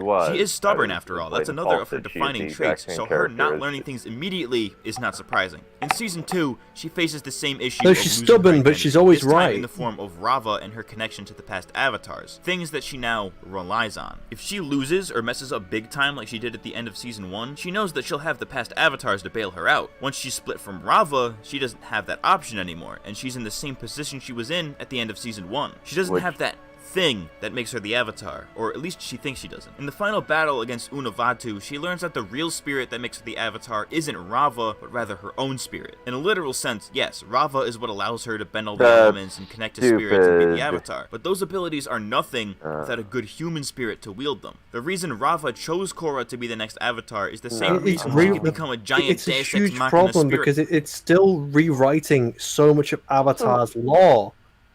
Also, if you could just become a giant frickin' kaiju thing without Rava, that's pretty stupid. Yeah, exactly. Anyone can go into that tree, meditate, and then you turn into this giant creature. Yeah, giant, like, spirit kaiju thing. And that's utterly asinine. That is really asinine. I just cannot take that serious. I just can't take that seriously. It's so stupid. Like, that whole bit is stupid and devoid of tension. Because it's just... There's no consequences for anything. She loses her powers, meditates, then she becomes a superhuman blue creature. Like what? And go Korrazilla. and then gets out, and then gets her powers back. Makes it easy is the mantra of seasons 1 and 2 of this show. At least in season 3, it improves. Not by much, but it does improve. But that's because seasons 1 and 2 are really bad. Machina spirit kaiju, because her human spirit was strong enough to handle it. She no longer had the past avatars to guide her, so she was forced to power within herself, rather than the other avatars or Rava. She starts the season off by abusing her power, and by the end she has a newfound respect for it. Season 2 takes the ideas from Season 1 regarding Korra's character and puts them to the worst case scenario, and this time she actually learns from it, which extends into the next season. Really? What did she learn? That when you meditate in a tree, that you can turn into a giant kaiju thing, and that it's your own personal spirit, not just Rava, that gives you great power, which is stupid. Like that's like the like she's able to meditate in that tree, and it's like, why doesn't somebody else like also get in the tree? It seems like the tree has some pretty amazing powers. What a great character. She's really well developed. Wow. Yeah, I wish that like they had put the same. It seemed like they were actually trying a lot harder with seasons 3 and 4, because season 3 like starts. She's a lot more calm. She has kind of mellowed out quite a bit. She's impulsive sometimes, but it's not quite as bad. And then in season 4, she's taken down way hard. It's actually like really kind of sad, like how far she falls in terms of like her as a person, because she gets her legs broken and has to slowly recover. See, that sounds like it has consequences. Yeah, it does have consequences, but it just seems as though like they didn't have a plan, and they didn't have a consistent arc, both in combination of like they just didn't have time for it, maybe they're not necessarily as good writers, but also Nickelodeon dicking around with them kind of didn't help things. The producer always get in the way. Yeah, or it's just like, oh, we might cancel you, we don't know, we're only going to give you this, see if it works. And it's just like, okay, fine, I guess we'll just do this as a one-off and wrap it up. Oh no, never mind, you can have a full season. We haven't set it up so that we can do more series. We closed this off. It is possible to close off an entire series as its own story while still telling an actual arc or overarching arc that connects other series, but you really have to know what you're doing, and you really have to set it up that way so that you can prepare for future installments. That's not very easy to do. So I can't think of any major story, or like maybe Babylon 5, where Joe Michael Straczynski wasn't too sure whether they were going to keep going depending on what the producers wanted, but he planned it for 5 years. So he had that in his back of his head, so he could do episodic storytelling and throw in elements of the overarching plot. But he wasn't sure if he was going to get season 4 or season 5. I think From Dusk Till Dawn, the series, is actually a fairly good example of this, where after the first season, you can cut off and just say, all right, that was a good stretched out version of the movie. Season 2 kind of takes some interesting changes, and then season 3 is a fairly good closer with just ignore the after credits scene of the last episode and just say, no, that's the end. Nothing more happened. And because the show was just canceled after season 3, so it's just like, oh, so this little cliffhanger thing will never be resolved. Plenty of good shows being brought down by their last show, like Enterprise. Like, oh dear. Well, Enterprise wasn't brought down by its last season. It was the first 2 seasons that killed it, and then the 3rd and 4th season were pretty damn good. Just the finale was fucking shit. Oh god, what a way to close the story off. Yeah. Well, it's like, hey, the characters you care about didn't get together, and this whole thing is just a hologram, and it's all just a TNG episode. Yeah. Like, wait, what happened to Enterprise? What happened to the characters we care about? Why aren't these the characters we care? Okay. Well, The end. with Till Dusk, From Dusk Till Dawn, like it ends, and then there's the credits, and then there's a 30-second after credits scene. But other than that, it's a fairly good ending to the show. But it's like just ignore that last bit, and the rest is fine. The rest is really good. It's very entertaining. It's definitely not high art like Breaking Bad or Better Call Saul or Last Kingdom, but it's fairly good. It's like just turn your brain off popcorn or vampire action. So. All right, keep on going. And that's as far as I'll go with positives for Season 2. I won't go into too much detail for Season 3 because most people seem to understand why it was good and why it worked so well, so for the sake of time, I'll summarize. At the end of Season 2, when Korra decides it'd be better for the world to keep the spirit portals open, her brash nature didn't let her see things all the way through. Though she was a changed person, her rash nature and lack of foresight, two things that have always remained core to the character, caused her to not realize the consequences her actions would have. While leaving the portals open could do a lot of good for the world, like bringing the airbenders back, there was also a lot of bad that could come from it, like the Spirit Wilds and Sahir. In this season, Korra has to deal with the fact that even with the best of intentions, bad things can and will still happen as a result of her actions. She brought the Airbenders and the Red Lotus back into the world, and it's her duty as the Avatar to clean up her own mess. I could go more into Did Zahir his audio just get really compressed all of a sudden for anyone else? Zahir Yes, had a point it is. in his ideology, and Yeah. Korra realized that. Oh, it's Zahir because there's wanted a the copyrighted Avatar music. dead and gone, because a truly free world would not need the Avatar in his eyes. Again, causing Korra to question her identity. He made her think that the world might be better off without the Avatar because even when she solves one problem, her solution ends up making things worse, as we've seen with the spirit portals. This sent her into a deep depression even after Zahir's defeat, because she was the one that allowed him to do everything he did by indirectly giving him airbending. If it weren't for the Avatar, the events of Season 3 never would have happened and nobody would have gotten hurt. So Korra views this as her fault even though she was just trying to help. Season 4 picks up after this, where Korra is back on her feet but still trying to re-find herself and find a new purpose. She thinks that her inability to perform comes from what Zahir did to her, but it really comes from within. Korra is holding herself back subconsciously by thinking that she, as the Avatar, is not needed anymore. Something that she always kinda knew and was always shown to the audience, but was only directly pointed out by Zahir and later demonstrated by Kuvira in Korra's absence. Korra's series-long arc concludes by learning that the true power of the Avatar doesn't lie in the bending or the Avatar state or Rava, but rather it lies in the content of her character and her ability to take whatever life throws at her. Season 4 concludes Korra's arc by showing that she did change over the years. The Korra from Season 1 would never have been able to take down Zahir or Kuvira, and it's because of her experiences in each major conflict that she learns something new about herself, and it exposes even more deep-seated personal issues that she needs to overcome. When people say that Korra is a terrible character who doesn't change or develop, they're simply wrong. Character arcs aren't as simple as character fight bad guy, character learn thing. They're complex machines, for lack of a better term, protagonist up against odds that force them to change their worst traits and ideals. In fact, I think I liked Korra's arc more than Aang's, and this is coming from someone whose favorite character is Aang. Okay, so character arcs, are they complex machines or not? Oh my goodness.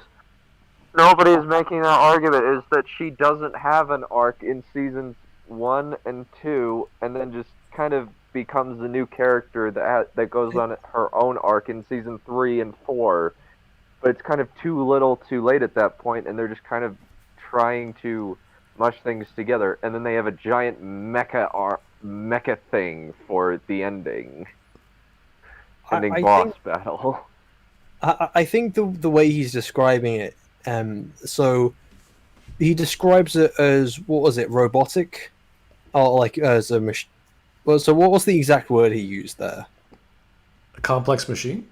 Complex machine. I would agree to an extent. It's just a very poor way of wording it. So a character development and story in general has to work logically, and it has to work almost mechanically with everything else around it. So cause and effect. You know, it's kind of like a cog in a machine. It turns, and then that affects the next one to turn, and then that makes two more turns. You know, it cause effect. It constantly happens, and that's how the story should work, and everything within a story. Yes, But like, just say it's yes, it is almost mechanical, but he's just explaining it very poorly, and that's not what we see in Korra. the Yeah, idea it- of a personality is in itself innately complicated, but in order to tell a story that's effective, you have to show that element, that motive, that reason, that weakness that makes a person need to change. And that isn't complicated at all. You have to show that or tell us what's going on. And we don't get an arc Yeah. at all in the first 2 seasons. So, Semantic Dragon, when you do character development story, it has to appear organic, but really underneath the surface, a story will always be an artificial construct, and it has to always work logically and consistently, and it will always be an artificial construct, and you just have to make it trick the people into thinking that you are watching a real world with real people with real characters. Here's a super chat from Onihia Jones. I always have a problem pronouncing that. Can we just all agree in any story-related endeavor, the story is always better when it's planned out to a fair degree? I think that's pretty obvious, though, but you could say that about anything, really. You should plan anything out, whether you're building a house or making a pie. I mean, you just have to know how to do it. You get all your ingredients, you start chopping up your whatever, and you put it together and you cook it. It's pretty standard. So yes, a story, whether it's planned out in a TV series after 1 season or 3 years, what have you, has to be planned out. There's no other way around it. You can't just do things. Hey, I'm gonna make another story about my favorite character for 12 episodes. It's you can't just start and go in a straight line. You have to structure it. You have to build up upon itself. So yeah, it's not just this impromptu thing a writer can do. I'm gonna write greatly just because I was asked to and given money. It doesn't work that way.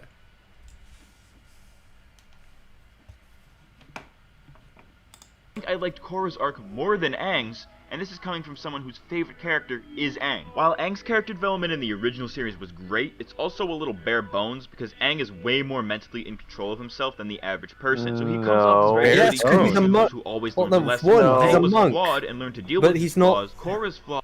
Okay, so for one, he's a monk, so of course he's going to be more controlled.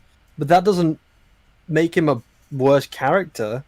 How does Aang's character arc more bare bones if Aang's central core flaw was that he was very adherent to the peaceful lifestyle, that all lives matter, and hashtag all lives matter, and that they mattered so much to him that he didn't even want to kill Ozai, and that was the big struggle. That how am I going to defeat Ozai without killing him? And he faced the same kind of conflict that Luke Skywalker kind of faced in his original trilogy, Luke Skywalker, the only Luke Skywalker, by the way. That he faced a conundrum of fighting this big bad guy, even though everyone wants him to kill him. But the main character, Luke and Aang in this case, do not want to kill because to them it's either wrong or a waste to kill off the character. That's Aang's huge conflict within him. Is that it's not physical conflict; it's a spiritual conflict. It's a conflict of ethics, something that Superman faces quite often. It's a conflict of ethics that Aang faced, and over the course of his character arc, it goes from Aang being a playful little kid who wants to just mess around and play around and not take on the role or the responsibility that has been placed on his shoulders, to a guy who would willingly face the Fire Lord, and not only willingly face the Fire Lord, but willingly face the Fire Lord while trying to find and discover a way to do so and to defeat him without killing him. Like, he specifically references his bare bones because he has self-control. But that's because he's a monk. And how is that bare bones? And he doesn't even have self-control. Yeah, he has a little bit of self-control. But Aang is known as he's a kid. He doesn't, sometimes he's very emotional. Sometimes, in fact, that's part of one of his flaws, that he gets really emotional, goes in the Avatar state, and starts destroying people. That's one of the flaws of his character, one of the conundrums that pop up every once in a while. Remember when they hurt Appa or they capture him? He gets really angry, goes in the Avatar state, and starts doing bad things, and then Katara has to console him every once in a while.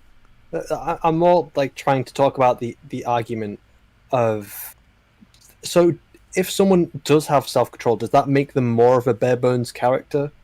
because surely like a bare bones is having literally nothing there. So theoretically, if Aang was, more self-controlled, then would he be a bad character just because he has better mastery of himself? Obviously, Ito Agami is a terrible character because he has self-control and discipline. Yeah. That's why he's not I think- famous or anyone knows him at all. I would I say don't know who that is. I honestly don't know who that is. I'm sorry. Is that Saitama? Well, within the story, just thinking of characters which have a lot of self-control are often the mentors. Mhm. So people like Uncle Iroh, people like the guy who's the sword master, I can't remember his name, who teaches soccer.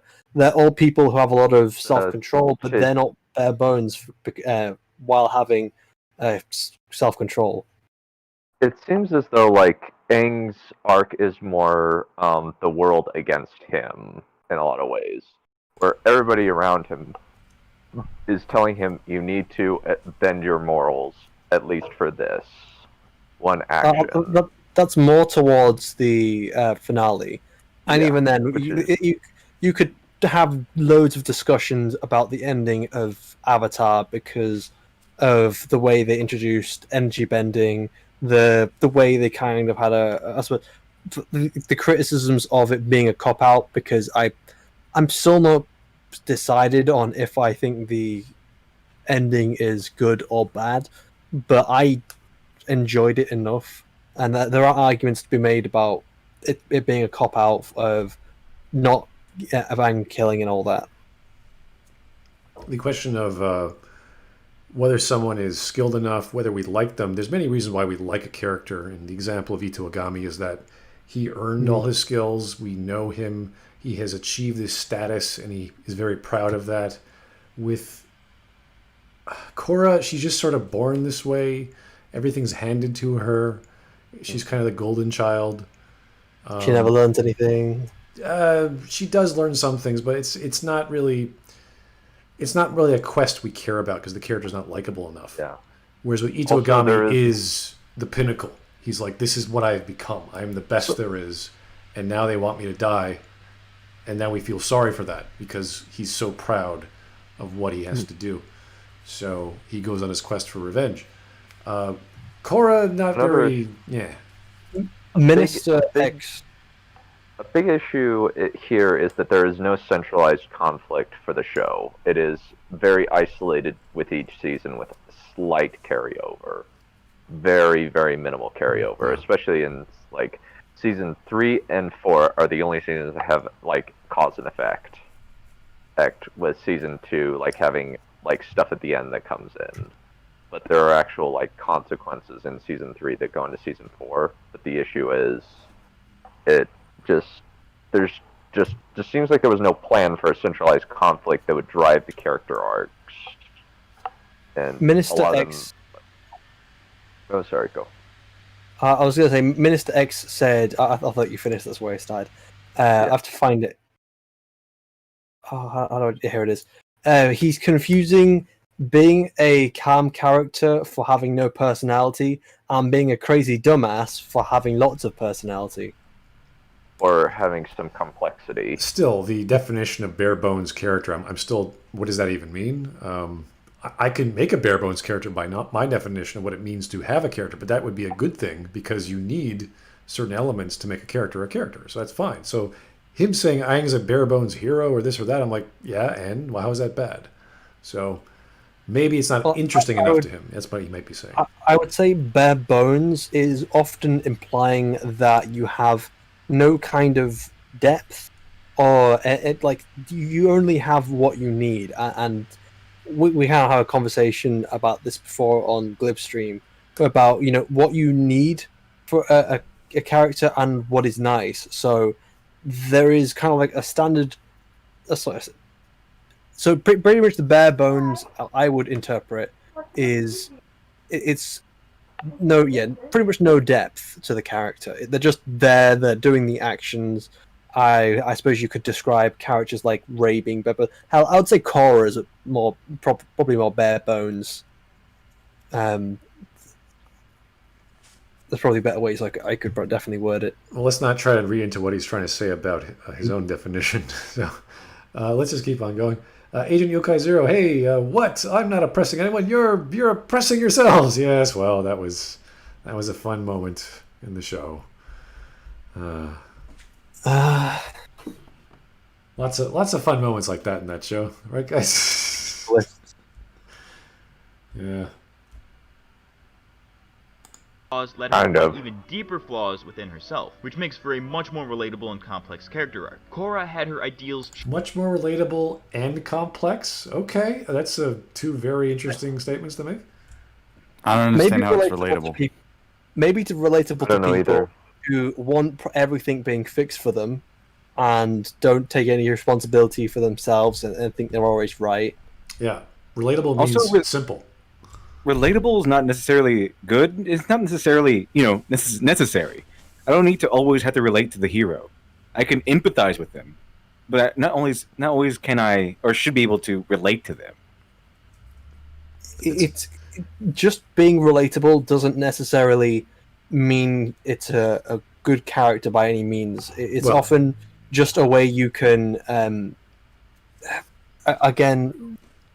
I don't know why I'm struggling so much today, but I would say Luke Skywalker, he's relatable to some aspects, but there's more to him.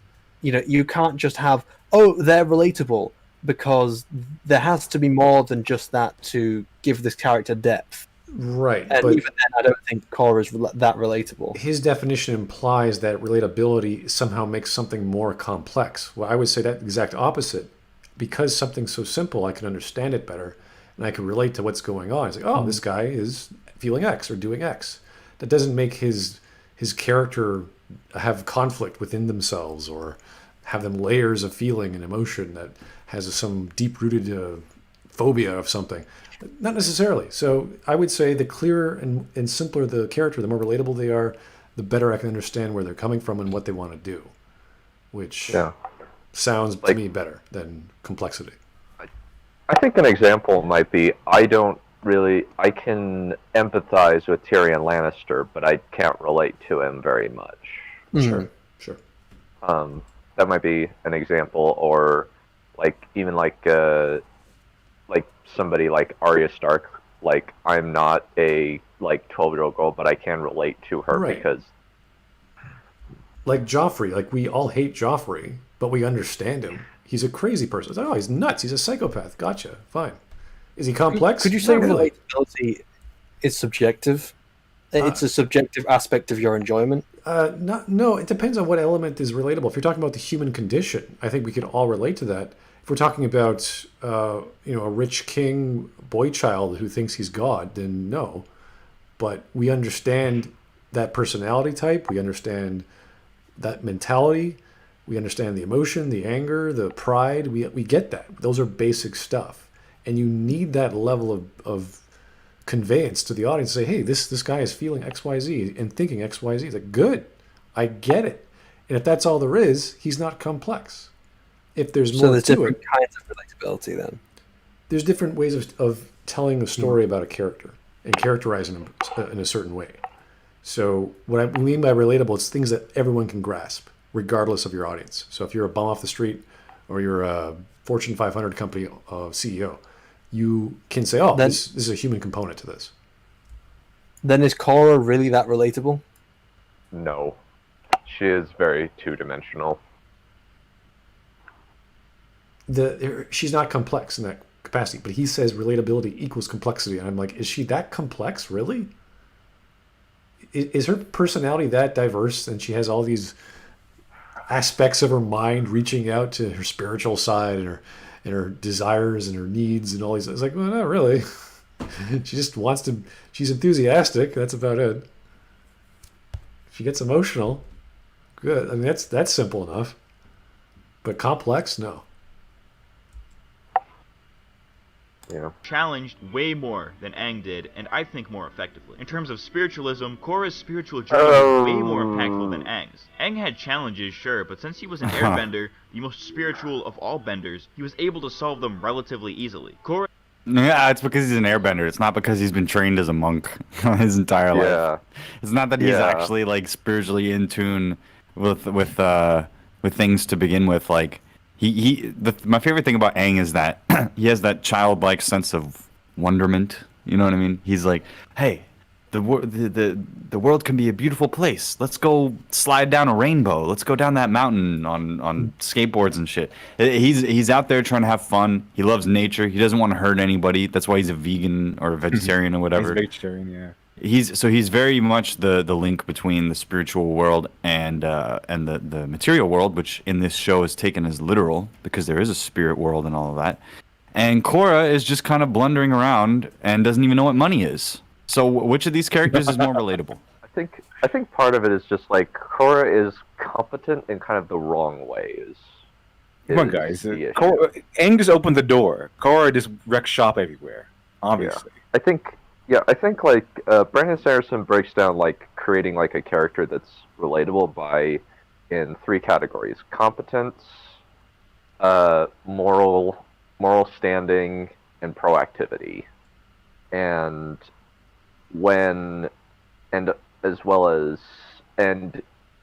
she's competent, but she's competent in kind of the wrong ways. She's competent physically, but she's not competent she's not very smart. It seems as though that's the problem with Korra. She like has a lot of physical power, but she seems unusually dumb. She's kind of a dumb jock in a lot of ways. Like that's the archetype she seems to fit. All right, we're gonna jump ship just for a few minutes here. This is from Rin Wesley. Why was Joffrey an effective psycho, but not Jared Leto's Joker? What makes for an effective crazy character? Okay, I'm gonna open that up to everyone here. Go ahead. Okay, so I have not watched Suicide Squad. I refuse to watch it, but I do know what happens. It seems as though Jared Leto's Joker, he is just not he doesn't affect the plot. He has idea. Yeah, he's also creepy and nonsensical. That too, Not but he also function he serves no function in the plot. He doesn't affect anything with his creepiness, and it just seems as though he can't do anything to hurt the characters. Joffrey, on the other hand, has the power of life and death because he is the king. He is a tyrannical dictator, psychopathic 12-year-old. Well, he has. I want to add on to what you're saying. I'm sorry. Do you want to keep going? Okay, cool. No, go for it. Joffrey exhibits the dark triad. He's got the psychopathy, the narcissism, the Machiavellianism. He also has a misappropriation of like pleasure. Like he gets more pleasure out of violence than he does sex, right? He also enjoys at other people's pain and suffering in the way that he wants authoritative control over them, which is feeding into like the narcissism thing. He also assumes that everybody should just follow him because of his birthright, so he feels like he was born to it. What I am saying is, paradoxically, all of Joffrey's insanity makes sense. Try to make sense of the craziness of the Joker that Jared Leto is playing. What is he trying to do? What is the impulse? Jared Leto is a guy playing somebody that he thinks a psychopath would act like. Yeah. Like he's playing a psychopath. He's not embodying a psychopath. Yeah, like we watched. There's an idea of a Joffrey, some kind of abstraction. But there's no real him. You know what I mean? It's only an entity. Only an entity. Something illusory. Abstraction. And although he can hide his cold gaze, and you can shake his hand and feel flesh gripping yours, and maybe you can even sense that your lifestyles are probably comparable. Joffrey is simply not there. That's why he's so different. Oh, does this make make Tyrion Batman? Because like Joffrey's a combination of impulsive and stupid is another thing, but his impulsivity is relating to killing people. Like he just kills Ned Stark on a whim. Well, he sees that he sees. See, the thing that I like about so none of us are really crazy, but if we were to write a psychopath, we'd be writing it for an audience that also isn't really crazy. We're not trying to write a psychopath to be just like insane and schizophrenic and that they are having erratic thoughts that don't follow a logic set, because then it's not really a movie, that kind of thing. So like when we were watching the American Psycho movie together, I felt like it's so great because we get to see him get crazier. He gets more delusional. He starts out in a place where he's trying to live. He's going crazy, trying to meet up to a standard. And then when he can't get satisfaction in his life, that's when he starts to turn to this killing thing. I mean, we can assume that he's been killing the whole time. I think it's perfectly reasonable. But there is a definitive characterization underneath the insanity. And that, again, I go to Jared Leto. Like Joffrey, he is still a member of his family. He is still the son of Robert Baratheon in his mind. And yeah, he is crazy, but he feels like he has a purpose, that he is doing the right thing in a sense, even though he might be doing the wrong thing. Like, Joffrey doesn't really have any issues with what he's doing, because who's going to tell him that what he's doing is wrong, which is a sign of his poor upbringing and also a sign of what his mom was trying to shape him into. Yeah. Yeah, his mom is cray-cray. His mom is utterly awful. Right. There's a progression to cray-cray. As Russell says, there's a progression into his madness. There's also a progression of the madness itself. I feel like the Jared Leto Joker doesn't have that. And then when you want to take a look at the Joker character specifically, you can look at something like Heath Ledger's take, which is the take that was before that. And his Joker seemed to be supremely rational, except he just didn't agree that it meant anything. So he makes the joke, do I look like a guy with a plan? But he clearly has a plan. But his plan is to cause chaos.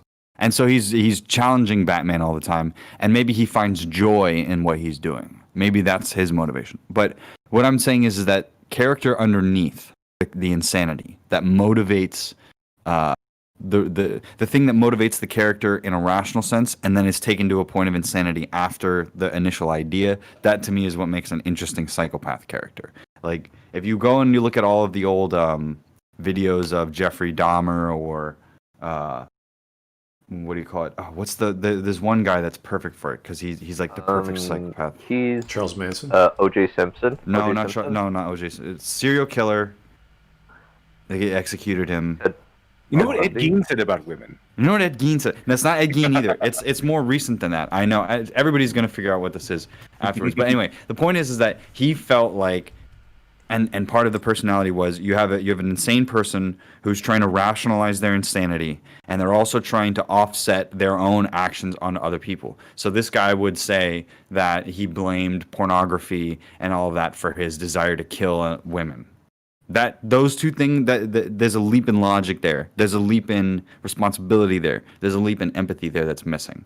And to have a good character that falls into that, you have to explain how they got there. Not necessarily every part of their thought process, not necessarily every aspect of their insanity, but cause and effect. Right. I don't find cause and effect in Jared Leto's Joker. When you spoke about My Friend Dahmer, or that illustrated novel, that's a really great insight into, that's a real life story, just in a visual way, of a person who knew this guy growing up and the blanks they filled in and how they got that story out of him. So that was a really eye-opening experience of the mind of someone who thought this way and did these murders and behaved this way. As Glib was referring, it's essentially about the reasons why these people are doing what they're doing, their plots. With the Nolan Joker, we know he's crazy. We know he's nuts, but he has a plan. He knows what he's trying to do. We get it. We understand that. It's like, oh, he's trying to do X, even though how he gets there is completely random. We don't know. He has a modus operandi, a motivation, and an end goal. It's Ted Bundy, by the way, is the person Ted I'm talking Bundy? about. Okay, he was cool. Whenever I would watch old serial killer footage, because I was just fascinated by people that had no regard for individual human life, because it seems to be like an empathy circuit that's just not going off. Like, my life isn't equal to somebody else's life that I'm killing. Okay. That seems to be a primary difference. And Ted was lucid. And so he was trying to come up with reasons for his insanity without blaming himself. And that's why he came up with all sorts of stuff that was supposed to be coping mechanisms, I guess. He turned to Christianity to try and save himself from his bad actions. Or was that just a play so that he could get out of prison? You know what I mean? Like, that is the type of character that fascinates people. Not somebody that claps their hands and goes, I'm an idea. Right. with what about damage on my forehead? Yeah, John. That's one thing I like about. That's one thing you get with Patrick Bateman that you don't get with Jared Leto. Patrick Bateman is trying to like justify, or he's actively trying to fight his dark impulses. Like he comments on it. Like he can't stop it. His mask is slipping, and he gets crazier and crazier and crazier. And he actively tries to fight his urges, but he can't. Jared Leto's Joker is the exact opposite. He's just trying to find a way. What would a crazy person do? I'll do that. And he just kind of acts like a crazy person because he feels like he's supposed to or something. That's what it feels like. Because he's not the focus of the story. The same with Joffrey. We know he's a sadistic egoist who he thinks he has too much power and he thinks he's owned everything. He's being given things that he should be given. And the focus of the story ends up being about the king. We see a previous king. We know other kings are going to behave. So it's kind of the focus of the story. His mom is a usurper. All these other stories surround about gaining power.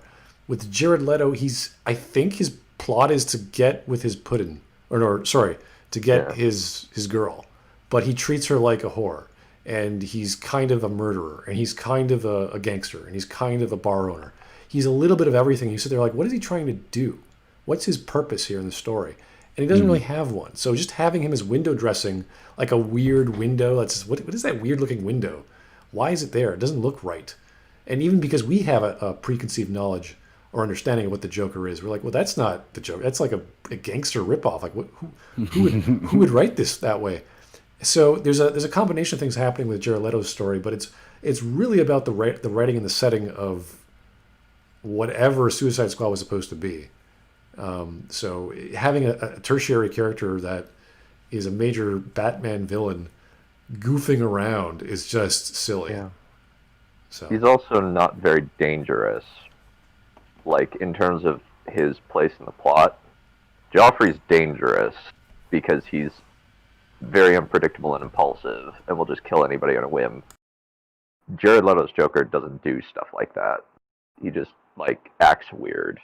That kind of seems like the limits of what he does. He just acts weird. Yeah, which is kind of creepy when you watch, like, Charlie and the Chocolate Factory, the remake. It's like, what is this? Oh, yeah. Where Johnny Depp just looks like he's a pedophile trying to set creepy. traps for... That's Jared Leto's Joker. He's just creepy and like, what is this guy? Why is he here? How did he get here? Does he live in his own Candyland? Like what's going on? Yeah, just like, I think that Charlie and the Chocolate Factory would have worked better if it was a horror movie. Like, because that one has a really bad tone problem where it veers from really saccharine to more creepy and weird, especially with poor Johnny Depp's Joker. Yeah, with Johnny Depp and Tim Burton, yeah, it's not a good combination. Yeah, no, it's definitely not. So I hope we answered that question. That was fun. I mean, there's lots of ways we can make Jared Leto's Joker work, or Joker at all. So, but dealing with Madden crazy villains is tough because you can always default to, well, they're just crazy. They're just mad. They want to kill people. It's like, that's not a very good reason. We get it, but we need more than that. There has to be some underlying phobia or pain or psychosis or childhood trauma, something underlying all that. And we don't get enough. We get it just enough with Christopher Nolan's Joker, but not, definitely not Jared Leto's. Anyway, Lenny the Shark, thank you, sir. The guy who came up with the design of Leto's Joker said he was inspired by Instagram. Whoa! That is quite an insane thing. Oh, okay. That's asinine. That is asinine. I'm a hashtag. I think what I'd be even more terrified by is if he said that it was inspired by Tumblr. Yeah. That'd be even more terrifying. You know, it could have worked. I thought it could have worked when I saw the idea, because we first saw it, you're like, that's really weird. You know, the tattoos all over his body. You're like, I don't think that's Joker, but okay. I mean, it's a gangster version of Joker from the hood or what have you. Has all these markings and tattoos that you would see in a gang. It's like, all right, maybe it's their version of a gang. Okay, I'll see what that's about. But that's all about. Then you actually see him, and he's in his club, and he's trying to make a deal with some other gangster. Like, this is not. He's basically pimp Joker, and Harley Quinn's basically a stripper. It doesn't quite work. I know, like, that a lot of people don't like the adaptation argument, but I think this is a very good example of, while you can say that you can't say something is bad because it's not a good adaptation, you can certainly say you can certainly make comparisons to the original source material, and to an extent, I do believe that if you are going to base something off of some kind of source material, there has to be some element of the source material there. It doesn't have to be perfect, but it still has to be there. The core of the belief and the character. I believe when the Dark Knight version of the Joker, that was very different to a lot of interpretations we have seen, but at the core of the Joker and what he is was still there, and that's where you can't make that the adaptation argument. You can't say, "Oh well, he's not the Joker from Batman the Animated Series, therefore he's bad." But you could certainly say, "Well, he has the core elements, so therefore he's good." This guy does not have the core elements. It does depend on the interpretation. So if Jack Nicholson gave a different interpretation, but even Jack's was just him putzing around for 2 hours. It's kind of it was weird to watch. You get it because he's a funny guy. He's angry. He's part of the mob. Now he's no longer part of the mob. He's getting revenge. Now he's trying to take control and do all these other silly things. And now he's an artist and he's this and that. You're like, okay, he's sort of just reaching. There's no real element. Plus, Batman was really never fleshed out either in that story. It was just sort of I guess like a Mad Max story where it's just Mad Max is there in this world and everything else is happening around him. And he just happens to be really good at avoiding everything. Or Batman's really good at dealing with everything. So, I mean, that role could have been played by Robin Williams. That role could have been played by Jim Carrey at the time, or young Jim Carrey. So, yeah, if you understand the idea of madness, you can go with it a very far way. But if you don't even know the comics, then it doesn't matter. Like, who's the Joker? That guy, what was his name? Lou Ferrigno? Or I can't remember his name, who played the original one, the 60s show. The 60s Hulk? Yeah, it was Lou Ferrigno. Yeah, so if you don't know much, it works. But because Joker became mainstream with the cartoon, with comics in the 90s, it's like, oh, okay, we know the Joker. He's Batman's nemesis. And then to give it a spin, he's a gangster. He's like, oh, he's weird. Like, that doesn't quite fit. It could have, though. Agent Yokai Zero, thanks again, sir. At least he wasn't inspired by Twitter. Oh, that's interesting. A political Joker. Yeah. Political Joker. Oh no. It could work. It could work if you're talking about the corruption of Gotham. That's one way. That's one route to take you at the main nemesis. I mean, Joker would just not be political. I don't think, because he doesn't believe in anything, right? Like, what does he believe in? Well, I'm just saying you can make a crazy person who is political. And of course. Basing his psychosis on the corruption. He's like, I'm going to be the most corrupt politician ever, but I'm not a politician. No, he's going to do all these silly things. That would be pretty fun. Yeah. I would actually really enjoy, like, somebody, they don't give a shit about their reputation or being a politician. They just want to cause havoc and, like, as efficient and legal a way as possible, chaotic. That would be awesome. Lawful evil. I don't give a damn about my reputation. That will not be the theme. The theme will be some ironic, like, 80s music. I'm walking on sunshine. Yeah, they want to get more licenses from Prince. Yeah. Or definitely the only song that I know that works well with that is Shrek, where it's in the fight scene where he's up against all the knights. I think that's a good use of that song. Shrek is classic and holds up to this day. No. Yep. Well, I love Shrek. I think it's hilarious. It's definitely better than the musical. Shrek the musical has some problems, and there's a really amusing dark joke in Shrek where where you see a bearskin rug with a bow on it, so it implies that Mama Bear got killed and skinned. Okay, that's fun. We got 1 minute 11 seconds. Everything's great. We lost LiteratureDevil, but he'll be back soon. So. Yeah, let's do this The thing. devil always dies. That's the rule. Banished to the Shadow Realms. Yeah.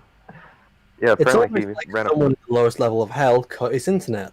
I always find it funny that there's so many shadow people and there's like ER, LiteratureDevil, and PSA Stitch are all black characters. Oh, they're not Like- black shadow, I'd say. They're black outlines. They're literally They're- black. They're void. They're No, a shadow they're person. they're a race unto themselves. They're void people. They're the Dro. Oh no. Oh no.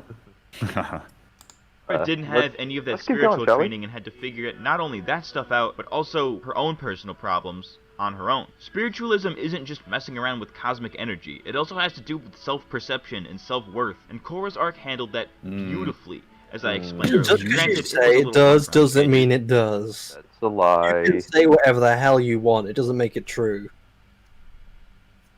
Perception and self-worth, and Korra's arc handled that beautifully, as I explained earlier. Granted, it was a little rough around the edges, and Aang's arc was much more refined. It's beautiful but rough around the edges. All right, fine. That's I fair. thought I mean, you Aang can was make bad that work. statement. Yeah, I think that's actually fair. I think that is a fair. I don't think it's a fair statement as far as the appraisal, but that is a correct like way of looking at it. Like, oh, it's beautiful, but it's rough. Like, yeah, you can say things are rough and beautiful, but I don't agree with the beautiful part. I just think it's rough. I think there are like tiny nuggets of interesting ideas here. They're just not executed very well. I don't know. I tend to look at things that are beautiful not to be rough. They're clean. They look specifically beautiful. It's like, this is a beautiful woman. Not, yeah, she's beautiful, but she's got an ear missing. It's like, what? Okay. Well, Or a wart, a wart in the center of her face. right. Her face is the It is wart. great nonetheless. So to sum this video up, Korra was not a bad character. Was she written as well as she could have been? Probably not. In fact, there's probably some things that I would change. But if it's one thing she excels at, it's being a relatable character. One with personality traits that can't be changed and might even be contradictory. One with flaws and Hey, whoa. A good character is contradictory? No. A good character can be conflicted, but contradictory is a bad thing. Like, an example might be a character who's conflicted is Jaime Lannister. Jaime Lannister is an example of a good conflicted character, but by the end he contradicts himself and his previous goals and motivations. That's all. We all just blame season 8 on pretty much that. So. Yes. Well, his arc kind of falls apart in season 5, and then it just kind of, there's still pieces left, and then season 8 just kind of stomps on every single piece after they made a flaccid attempt to put it back together. Yeah, the general idea here is that you should have consistent characters, whether they're broken or whole or what have you. You can't just have them jumping around. Yeah. You can have things happen to them that change them, but they have to be the same person. They're just reacting to a new situation. Would you say that that's a fair assessment? Until they hit an arc, yes, of course. Yeah. Once the arc happens, then it's a change. That they're not going back. We can't go back. That would defeat the entire purpose of the story. Yeah, it's the crossing the threshold moment in the hero's journey, where you just aren't able to go back. You have to keep going. I've learned my lesson, but I still hate black people. It's like, what? No. A little rough around the edges, but beautiful. Yeah. issues that don't just go away after a day, and one on a track to self-actualization, all of which are things that we can all relate to. I've been Matt CMG. I'll see y'all next week. Thanks for watching. Wow, that was quick. Oh, he has a 20-second outro. Cool. All right. Yeah, he's using copyrighted music in the outro, so it's all just really compressed and horrible. I gotcha. Okay, cool. Yeah, that was not too bad. I mean, I understood No, like the 20-second outro because I attempted that, but Yeah. you know, it's difficult. I think a big part of it, like he says that Korra managed to not have it done in a day, but the problem is seasons 1 and 2 had that problem. It was only in season 3 where they improved, and even then, it's it's a very breakneck pace for seasons 3 and 4. Yeah, if he didn't have that in the discussion, I think he would have lost the argument for what he was getting at. He even didn't like season 2 himself. So, Yeah. it's kind of hard to argue the point when you don't like something and you're trying to say its virtues or merits, and you're like, well, no, there aren't any. It's like, what? So the whole series rests on season 3 and 4 apparently. Yeah, it's But to him, it's genius. It's genius, I say. It's like, I don't know. yeah. Geniuses wouldn't write Yeah, the stuff main- like that. Yeah, it seemed like they actually like had something of a plan and a through line with seasons 3 and 4 because they were given a little bit of time to work on it, whereas seasons 1 and 2 is kind of like they were rushed. All right, guys. I think that is pretty decent. It was 14 minutes. We did okay. We lost. Now Legend we of- can rewatch it You want to rewatch it? Let's watch it all over No, I'm again. just kidding. Yay! Hey, forever. No. I love that Lit Dev comes back just as we finish. Yeah, well, But at the end. yeah. Oh, we just got a super chat. Oh, jeez. TLJ Screwjob, thank you, sir. Never even seen book 4 of Korra. Book 3 was just too little, too late for me. Oh, interesting. That's not a totally acceptable argument. If you didn't like the first 2 books, Yeah. why continue? In terms of I Korra, hate the argument, and even though it could be accurate sometimes, like, oh, you just have to watch through X or Y season to get there, and then Yeah. the stereotype is it's always 5 seasons, and then the great season starts or whatever. it gets better the more you watch. Yeah. And it's like Yeah. sometimes that's true, but the Korra, like, what you're gonna watch 2 seasons to get to the good season. Usually, if guys, you don't clear it up by 2, kind of You screwed. if you make it to the first 500 episodes, it starts to get good. Okay. But you gotta power to the first 500 episodes first. It's not unrelatable to DS9. I mean, Yeah. starts off rough But as DS9, hell. you get rid of you get through the first 2 seasons, you're good to go. yeah. yeah. Just skip over seasons 2 and 3. 1 and 2. And they did have good episodes in seasons 1 and 2. They weren't bad. Be bad seasons, were- but yeah, they were there just were meandering. Duet in season 1. Yeah, it's like as if imagine JMS wrote Babylon 5. The first 2 seasons, he didn't know what he was doing, and he says, "Oh, I'm going to make a plot now." It's like, all right, here we go. With DS9, it's like, well, we're in this interesting place, and we have all these characters. We don't know what to do with them yet. And then it's like, oh yeah, war, religion, taking over the Gamma Quad. Like, oh my god, like all this stuff is. Yes, that's what we wanted. Keep going. So, bring in Worf. Oh my god. Oh, like do all this other stuff. That's what we wanted to see. And thankfully, DS9 is memorable because of that. But it started off very rough. It's always a good idea to bring in Worf. Always a good idea. In a warship designed by the Federation. That's amazing. Yeah. I remember in What We Left Behind, Worf, the actor who plays Worf, said that at conventions he's always asked like what his favorite episode is in like Star Trek, and whenever he does it, he always refers to episodes he did within DS9 because he so much enjoyed his time in DS9 so much more than he did in TNG. The writing, rather. I wouldn't say the crew, but definitely the writing, yeah. Anyway, guys, thanks for tuning in. If you have any other suggestions, I know we have a second one coming up, probably another Renegade Cut. I don't know if you guys want us to keep doing Renegade Cut. It's kind of getting tiresome. It's tiresome. How do you... The Star Trek Leftist Future by Renegade Cut. Yeah. It's about the new Trek. I don't know. The last video we did wasn't. I mean, his video was bad, but we got quite a lot of discussion out of it. Sure, but it's just like another Renegade Cut. What's he going to say about the left-leaning ideology in relation to a pop-destroyed franchise? Like, okay, here we go.